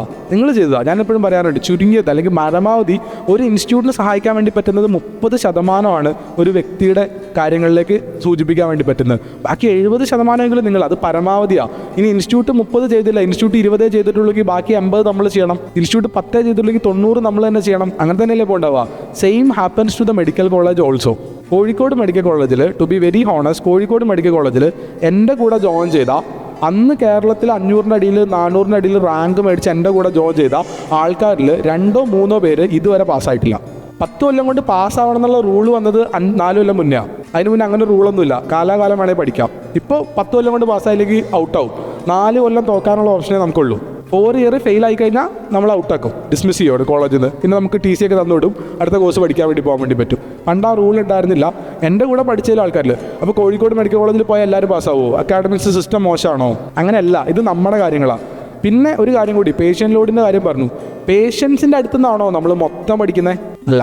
ബുക്കിൽ നിന്നാണോ നമ്മൾ മൊത്തം പഠിക്കുന്നത്? അതുമല്ല. പിന്നെ പേഷ്യൻസിൻ്റെ അടുത്ത് ഒരു ബാലൻസ്ഡ് അപ്രോച്ചാണ് കുറേ കൂടിയൊക്കെ. ഇപ്പോൾ നമ്മളിപ്പോൾ ഒരു തിയറി കോളേജിൽ, ഇപ്പോൾ BSc കോളേജിൽ അങ്ങനത്തെ BSc പഠിക്കാൻ വേണ്ടി, BSc ഫിസിക്സോ കെമിസ്ട്രിയോ ബയോളജിയോ പഠിക്കാനാണ് നമ്മൾ പോകണതെങ്കിൽ ആ സമയത്ത് നമ്മൾ കൂടുതലും ബുക്കിൽ നിന്ന് അല്ലെങ്കിൽ ലാബിൽ നിന്നായിരിക്കും നമ്മൾ സാധനങ്ങൾ പഠിക്കുന്നുണ്ടാവുക. നമുക്ക് പ്രാക്ടിക്കൽ കുറച്ച് കുറവായിരിക്കും, കൂടുതലും ബുക്കിൽ നിന്ന് തിയറി വെച്ചിട്ടായിരിക്കും നമ്മൾ പഠിക്കുന്നുണ്ടാവുക. പക്ഷേ medical college it's like balanced ആയിട്ടുള്ള സാധനങ്ങളാണ്. കുറേ അവിടെ നിന്നും കുറേ ഇവിടെ നിന്നും കൂടിയാണ് പഠിക്കുന്നുണ്ടാവുക. നമ്മുടെ തന്നെ സാധനങ്ങളുണ്ടാവുക. സോ ഞാനിങ്ങനെ പറയാം, നമ്മൾ ഏകദേശം ഈക്വൽ ടു ഇട്ട് വെച്ച ഈ കോളേജുകളിലെല്ലാം കമ്പയറബിളാണ് കാര്യങ്ങളൊക്കെ. എല്ലാ സാധനത്തിനും അങ്ങോട്ടും ഇങ്ങോട്ടും കമ്പയറബിൾ ആണ്. പേഴ്സണൽ പ്രിഫറൻസും കൂടി കൊടുത്തതിന് ശേഷം മാത്രം കൊടുക്കുക എന്നുള്ളതാണ് ഇതിൻ്റെ പ്രധാനപ്പെട്ട കാര്യം. നമ്മുടെ പേഴ്സണലൈസ്ഡ് പ്രയോറിറ്റി ലിസ്റ്റ് എങ്ങനെ ഉണ്ടാക്കാം എന്നുള്ള ലൈവ് ചെയ്തിട്ടുണ്ടായിരുന്നു. അതിനകത്ത് നമ്മൾ ആക്ച്വലി ഞാൻ ഇൻട്രൊഡ്യൂസ് ചെയ്തിട്ടുണ്ടായിരുന്ന കുറച്ച് AI ടൂൾസ് ആയിരുന്നു ഇൻട്രൊഡ്യൂസ് ചെയ്തിട്ടുണ്ടായിരുന്നത്. നിങ്ങൾക്ക് വേണ്ടിയിട്ട് നമ്മൾ ചാറ്റ് GPT എനിക്ക് കുറച്ച് ബെറ്റർ ആയിട്ട് ഫീൽ ചെയ്ത സാധനം, ഞാൻ യൂസ് ചെയ്യുന്ന സാധനം കേട്ടോ തിരിച്ചാണ്, ജെമിനി എന്ന് പറയുന്ന സാധനമാണ്. ഗൂഗിളിൻ്റെ ജെമിനി എന്ന് പറയുന്ന സാധനമാണ് ഞാൻ കുറച്ചും കൂടി പേഴ്സണലി യൂസ് ചെയ്യാറുള്ള സാധനം. ഇതൊക്കെ നിങ്ങൾക്ക് യൂസ് ചെയ്യാൻ വേണ്ടി പറ്റിയ സാധനമാണ്. കുട്ടികൾക്ക് എല്ലാവർക്കും അറിയാം. ആ പേരൻസിന് എട്ടേണ്ട, അറിയില്ലാത്ത ആൾക്കാരുണ്ടെങ്കിൽ കുഴപ്പമില്ല, കുട്ടികൾക്ക് കൃത്യമായിട്ട് അറിയാൻ വേണ്ടി പറ്റും. ഞാൻ പറയുകയാണെങ്കിൽ ഞാൻ ആഷിഖാണ്, എൻ്റെ റാങ്ക് വന്നത് 400 എൻ്റെ വീടുള്ളത് മൂവാറ്റുപുഴയാണ്, എൻ്റെ കാറ്റഗറി OBC ആണ്. പിന്നെ എനിക്ക് എൻ്റെ പ്രിഫറൻസ് ട്രാവൽ ഡിസ്റ്റൻസ് ഞാൻ നോക്കുന്നുണ്ട്, അക്കാഡമിക് ക്വാളിറ്റി ഞാൻ നോക്കുന്നുണ്ട്. പിന്നെ എന്തൊക്കെയാണോ നോക്കുന്നത് ഇതൊക്കെ വെച്ചിട്ട് ലിസ്റ്റ് ഉണ്ടാക്കി തരാൻ പറഞ്ഞു കഴിഞ്ഞാൽ ഈ ലിസ്റ്റ് കൃത്യമായിട്ട് ഈ സാധനങ്ങളൊക്കെ വിത്ത് കിലോമീറ്റർ ദൂരം അടക്കമുള്ള സാധനങ്ങൾ വെച്ചിട്ട് നമുക്ക് പറഞ്ഞു തരും ഓരോ സ്ഥലത്തേക്കുള്ള. ഇപ്പോൾ തമിഴ്നാട്ടിലോ ആന്ധ്രാപ്രദേശിലോ നോക്കുന്ന സമയത്ത് ഏറ്റവും കൂടുതൽ നമ്മൾ നോക്കേണ്ട സാധനം എന്താണെന്ന് വെച്ചാൽ, ഏറ്റവും കൂടുതൽ എന്താ നോക്കുക, ഡയറക്റ്റ് ട്രെയിൻ ഉണ്ടോ എന്ന് നോക്കണം. ഒറ്റ ട്രാവലിൽ പോകാൻ വേണ്ടി പറ്റുന്ന ട്രെയിനുള്ള കോളേജുകൾക്ക് നമുക്ക് പ്രിഫർ ചെയ്യാൻ വേണ്ടി പറ്റണം. കോഴിക്കോട് നിന്ന് ഡയറക്റ്റ് ട്രെയിനുള്ള പോലെ അല്ല എറണാകുളത്ത് ഡയറക്റ്റ് ട്രെയിൻ ഉള്ളത്, വ്യത്യാസമുണ്ട് ഇല്ലേ? അത് നമ്മൾ കൃത്യമായിട്ട് നോക്കണം. എന്ന് പറഞ്ഞാൽ ഒരു ട്രെയിനിൽ കയറി ഇരുന്ന് കഴിഞ്ഞാൽ വീട്ടിലെത്താൻ വേണ്ടി പറ്റുന്ന രൂപത്തിലേക്കുള്ള സ്ഥലങ്ങൾ, കണക്ടിവിറ്റി ഭയങ്കര ഇമ്പോർട്ടൻ്റ് ആയിട്ടുള്ള സാധനം. അപ്പോൾ കണക്ടിവിറ്റി ഉണ്ടോ, ഡയറക്റ്റ് ട്രെയിൻ ഉണ്ടോ, ഇങ്ങനത്തെ കാര്യങ്ങൾ നോക്കാൻ വേണ്ടിയിട്ട് നമ്മുടെ നാട്ടിൽ അവൈലബിൾ ആയിട്ടുള്ള ഇപ്പോൾ ഈ വർഷമാണ് കുറച്ചും കൂടിയൊക്കെ AI ടൂൾസൊക്കെ കുറച്ചുകൂടി ഉപയോഗിക്കാൻ വേണ്ടി പറ്റുന്നുണ്ടാവും. നോക്കിയിട്ട് വേണം ചെയ്യാൻ. നിങ്ങളുടെ കൂട്ടത്തിൽ 540 530 മാർക്കുള്ള ആൾക്കാരൊക്കെ ഉണ്ടാവും. You have to use that thing. നിങ്ങൾ പ്രയോറിറ്റൈസ് ചെയ്യുമ്പോൾ തൊട്ടപ്പുറത്തെ കോളേജിലേക്ക് നോക്കുന്ന സമയത്ത് നിങ്ങൾക്ക് തമിഴ്നാട് കോളേജുകൾ ഇതാണ് ഓർഡർ. പക്ഷേ ഈ ഓർഡറിൽ നോക്കുന്ന സമയത്ത് ഞാൻ പറയാം കേട്ടോ, മദ്രാസ്, സ്റ്റാൻലി, കിൽപോക്ക് ഇത്രയും കോളേജുകൾ ചെന്നൈക്ക് ഡയറക്റ്റ് ട്രെയിൻ മിക്കവാറും എല്ലാ സ്ഥലത്തു നിന്നും ഉണ്ട്. കോയമ്പത്തൂർ നമ്മുടെ അടുത്തുള്ള ഒരു സ്ഥലമാണ്. മധുരൈ കുഴപ്പമില്ല. വെല്ലൂർ മെഡിക്കൽ കോളേജ് നോക്ക്, ഗവൺമെൻറ് മെഡിക്കൽ കോളേജ് വെല്ലൂരിലേക്ക് ഡയറക്റ്റ് ട്രെയിൻ ഇല്ലയെന്നാണ് ഞാൻ മനസ്സിലാക്കുന്നത്. എനിക്കറിയില്ല വെല്ലൂർ വരെ പോകണം. എനിക്ക് വേണമെങ്കിൽ ചെന്നൈ സൈഡിൽ ഇറങ്ങിയിട്ട് പിന്നെ വണ്ടിക്ക് പോകേണ്ടി വരും. ഇറങ്ങിയിട്ട് പിന്നെ ബസ്സിനോ കാറിനോ ബാക്കി സാധനങ്ങൾക്കോ ആയിട്ട് എന്ത് ചെയ്യേണ്ടി വരും, പോകേണ്ടതായിട്ടുള്ള ആവശ്യം വരും. അപ്പോൾ നിങ്ങൾ ആലോചിക്കുക, ഈ സാധനം എൻ്റെ പ്രിയോറിറ്റി ഓർഡറിൽ ഞാൻ എവിടെ പ്ലേസ് ചെയ്യണം എന്നുള്ള കാര്യം. മനസ്സിലായോ? പിന്നെ തിരുനെൽവേലി മെഡിക്കൽ കോളേജ് ഉണ്ട്, ഗവൺമെൻറ് മെഡിക്കൽ കോളേജ് തിരുനെൽവേലി ആയിരിക്കും അവിടെ കിടക്കുന്നുണ്ടാവുക. ഈ തിരുനെൽവേലിയിലേക്കൊക്കെ പോകുന്ന സമയത്ത് ആക്ച്വലി എന്ന് പറഞ്ഞാൽ തിരുനെൽവേലി ശരിക്കും അടുത്താണെങ്കിലും നമുക്കിപ്പോൾ മലബാർ സൈഡിൽ നിന്നൊക്കെ പോകുന്ന സമയത്ത് തിരുവനന്തപുരം പോയി നാഗർകോവിലുമായിട്ട് വളർന്നിട്ടേ കിട്ടുള്ളൂ. ഇപ്പോൾ ഒരു 16-17 മണിക്കൂറിനടുത്ത് ട്രാവലുണ്ട് അങ്ങോട്ടേക്ക് നമ്മൾ എത്താൻ വേണ്ടിയിട്ട്. സോ ഈ സാധനം നമുക്ക് കൺസിഡർ ചെയ്യാൻ വേണ്ടി പറ്റും എന്നുള്ളതാണ് കാര്യം. പേഴ്സണലൈസ്ഡ് ആയിട്ടുള്ള ഒരു അപ്രോച്ച് ഉണ്ടാക്കി എടുക്കുക എന്നുള്ളതാണ് പറയാനുള്ളൊരു കാര്യം. അപ്പോൾ ഇതാണ് ഗവൺമെൻറ് തമിഴ്നാട്ടിലെ സാധനങ്ങളുള്ളത്. ഇനി വേറൊരു ഓപ്ഷനും കൂടി നമുക്ക് നോക്കാൻ വേണ്ടി പറ്റും കേട്ടോ. ഇപ്പോൾ അക്കാഡമിക് ക്വാളിറ്റീനെ പറ്റി പറയുന്ന ആൾക്കാരുണ്ട്. അക്കാഡമിക് ക്വാളിറ്റി നോക്കുകയാണെങ്കിൽ ഞാൻ ഏകദേശം പറയുകയാണെ, Kozhikode medical college is equal to Madras medical college എന്ന് ചിലപ്പോഴൊക്കെ പറയുന്നേക്കാം. മദ്രാസ് മെഡിക്കൽ കോളേജ് എന്ന് പറയുന്നേക്കാം. ഈസ് ഈക്വൽ ടു തെലങ്കാനയിലുള്ള ഉസ്മാനിയ മെഡിക്കൽ കോളേജ് എന്ന് പറയുന്നത് കേട്ടിട്ടുണ്ട്. വീട് കോഴിക്കോടാണ്, വീട് കാലിക്കറ്റാണ്. നമ്മൾ പറയാണ് കോഴിക്കോടിനേക്കാൾ ബെറ്ററാണ് ഉസ്മാനിയ എന്ന് പറഞ്ഞിട്ട് അങ്ങോട്ട് പോകേണ്ട വല്ല ആവശ്യമുണ്ടോ? 2 ദിവസം എടുക്കും അവിടെ എത്താൻ. ട്രെയിനിന് പോയി കഴിഞ്ഞാൽ 36 മണിക്കൂറിനടുത്തുണ്ട്. 30 മണിക്കൂറിനടുത്ത് ട്രെയിനിന് ട്രാവൽ ചെയ്തിട്ടാണ് അവിടെ എത്തേണ്ടത്. എൻ്റെ അറിവിൽ തന്നെ കേരളത്തിൽ നല്ല കോളേജ് കിട്ടാൻ പോസിബിലിറ്റി ഉള്ള ആൾക്കാർ മദ്രാസിൽ പോയി സീറ്റ് എടുത്തിട്ടുണ്ട്. അതിന് ഫൈനലി ഭയങ്കര വലിയ വ്യത്യാസം നമ്മുടെ ലൈഫിൽ ഉണ്ടാക്കില്ല. കുറച്ചുകൂടി ഞാനവിടെ രണ്ടാമതൊരു ഫാക്ടർ നിങ്ങളുടെ അടുത്ത് പറഞ്ഞിട്ടുണ്ടായിരുന്നു. ആ ഫാക്ടർ പറഞ്ഞു തന്നിട്ടുണ്ടായിരുന്നു എന്താണെന്ന് വെച്ചാൽ, അലുമിനി നെറ്റ്വർക്ക് എന്ന് പറഞ്ഞ സാധനം ഉണ്ടായിരുന്നില്ലേ, അലുമിനി നെറ്റ്വർക്ക് എന്ന് പറഞ്ഞ സാധനം. ഇത് ഭയങ്കര ഇമ്പോർട്ടൻ്റ് ആയിട്ടുള്ള സാധനമാണ്, വളരെ ഇമ്പോർട്ടൻ്റാണ്. ഉദാഹരണം പറഞ്ഞു കഴിഞ്ഞാൽ എൻ്റെ കാര്യം ഞാൻ പറയാം. പേഴ്സണലി എനിക്കിപ്പോൾ ഏത് ഹോസ്പിറ്റലിൽ ഇന്ന് രാവിലെ എൻ്റെ ഒരു അങ്കിൾ, മെറ്റേണൽ അങ്കിളാണ്, ഡയറക്റ്റ്ലി ഉള്ള മാമല്ല, കുറച്ച് വളർന്ന വഴിയിലുള്ളൊരു മാമൻ, കുറച്ച് ദൂരത്തിലുള്ള ആള് തലച്ചോറിൻ്റെ ഉള്ളിൽ ഒരു മാസ് ലീഷൻ എന്ന് പറഞ്ഞു കഴിഞ്ഞാൽ ഒരു മുഴ തലച്ചോറിൻ്റെ ഉള്ളിൽ വന്നു.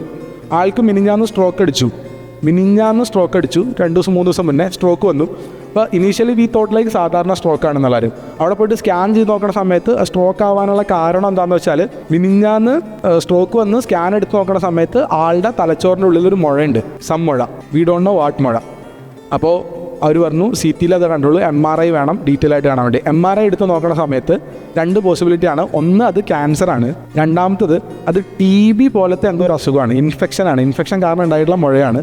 അപ്പോൾ ഈ മുഴയുടെ പ്രശ്നം കൊണ്ടാണ് ഇയാൾക്ക് സ്ട്രോക്ക് വന്നിട്ടുള്ളത്. ഇയാളൊരു 8 മാസം മുന്നേ ജോലി നിർത്തിയിട്ടുണ്ട്. ഇയാൾക്ക് ഭക്ഷണം കഴിക്കാൻ പറ്റുന്നില്ല, ഉറങ്ങാൻ പറ്റുന്നില്ല, ശരീരം മെലിയുന്നു എന്നൊക്കെ പറഞ്ഞ് 8 മാസം മുന്നേ ജോലി നിർത്തിയിട്ടുണ്ട്. പല ഡോക്ടർമാരെയും കാണിച്ചിട്ടുണ്ടായിരുന്നു, ഒരു വഴി ഉണ്ടായിരുന്നില്ല. ഇപ്പോൾ സ്ട്രോക്ക് വന്ന് തലയുടെ സീറ്റ് എടുത്തപ്പോഴാണ് ഇതിനുള്ളിൽ ഇങ്ങനെ ഒരു സാധനം ഇരിക്കുന്നതായിട്ട് കണ്ടത്. അയാൾ ആദ്യം അഡ്മിറ്റ് ആയത് തൊടുപുഴ, എൻ്റെ വീടിൻ്റെ അടുത്ത് തൊടുപുഴ എന്ന് പറഞ്ഞ സ്ഥലത്താണ് അഡ്മിറ്റ് ആയത്. അവിടെ നിന്ന് പോയിട്ട് എറണാകുളത്തേക്ക് റെഫർ ചെയ്ത് പോയി. ഒരു കോളേജിൽ എറണാകുളത്ത് ഒരു ഹോസ്പിറ്റലിലേക്ക് പോയി കഴിഞ്ഞപ്പോൾ ഇന്നലെ എനിക്ക് കോൾ വന്നു.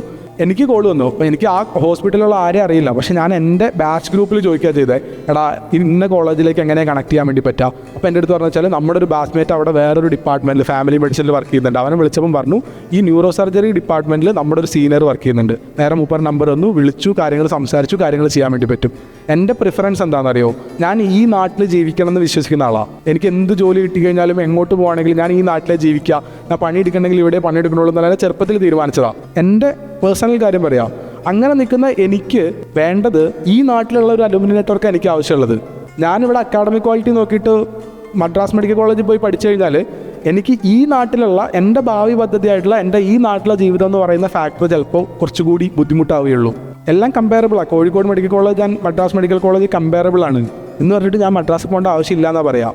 ഇനിയിപ്പോൾ നിങ്ങൾ ആലോചിക്കുക, നിങ്ങൾ തമിഴ്നാട്ടിൽ ജീവിക്കണം എന്ന് ആഗ്രഹമുള്ള ഒരാളാണെന്ന് വിചാരിക്കുക. നിങ്ങളുടെ ഇപ്പോൾ ഫാദർലി ആരൊക്കെ ഉണ്ടായിരുന്നു, എന്നെ കണക്ട് ചെയ്ത ആൾക്കാരുണ്ട്. ഞങ്ങൾ ഫാമിലിയായിട്ട് മലയാളികളാണ്, ഫാമിലിയായിട്ട് ചെന്നൈയിൽ സെറ്റിൽഡാണ്, കച്ചവടം കാര്യങ്ങളൊക്കെ അവിടെയാണ് എന്ന് പറയുന്ന അവിടെ ജീവിച്ച് പരിചയമുള്ള ആളാണെന്ന് വിചാരിക്കുക. അങ്ങനെയാണെങ്കിൽ അയാൾക്ക് കുറച്ചുകൂടി സ്യൂട്ടബിൾ ആവുന്നത് എവിടെയായിരിക്കും?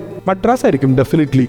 അപ്പോൾ നമ്മൾ പറയുന്നത് academic qualities are comparable and more of നമ്മുടെ സാധനങ്ങൾ തന്നെയാണ്. എക്സെപ്ഷണലി ആണെങ്കിലും ചില കുട്ടികൾ സെൽഫ് ഫിനാൻസിങ് കോളേജുകളിൽ നിന്ന്, FMG എബ്രോഡ് കോളേജുകളിൽ നിന്നൊക്കെ നല്ല റിസൾട്ട് ഉണ്ടാക്കുന്ന ആൾക്കാരെ ഞാൻ കണ്ടിട്ടുണ്ട്. I have seen. എൻ്റെ ഒരു ഫ്രണ്ട് ഉണ്ട്, വൈഷ്ണവ് എന്ന് പറഞ്ഞ ആൾ, ഉക്രൈനിലാണ് പഠിച്ചത്. ഉക്രൈൻ യുദ്ധം വരുന്നതിന് തൊട്ട് മുന്നേ കംപ്ലീറ്റ് ചെയ്ത മനുഷ്യനാണ്.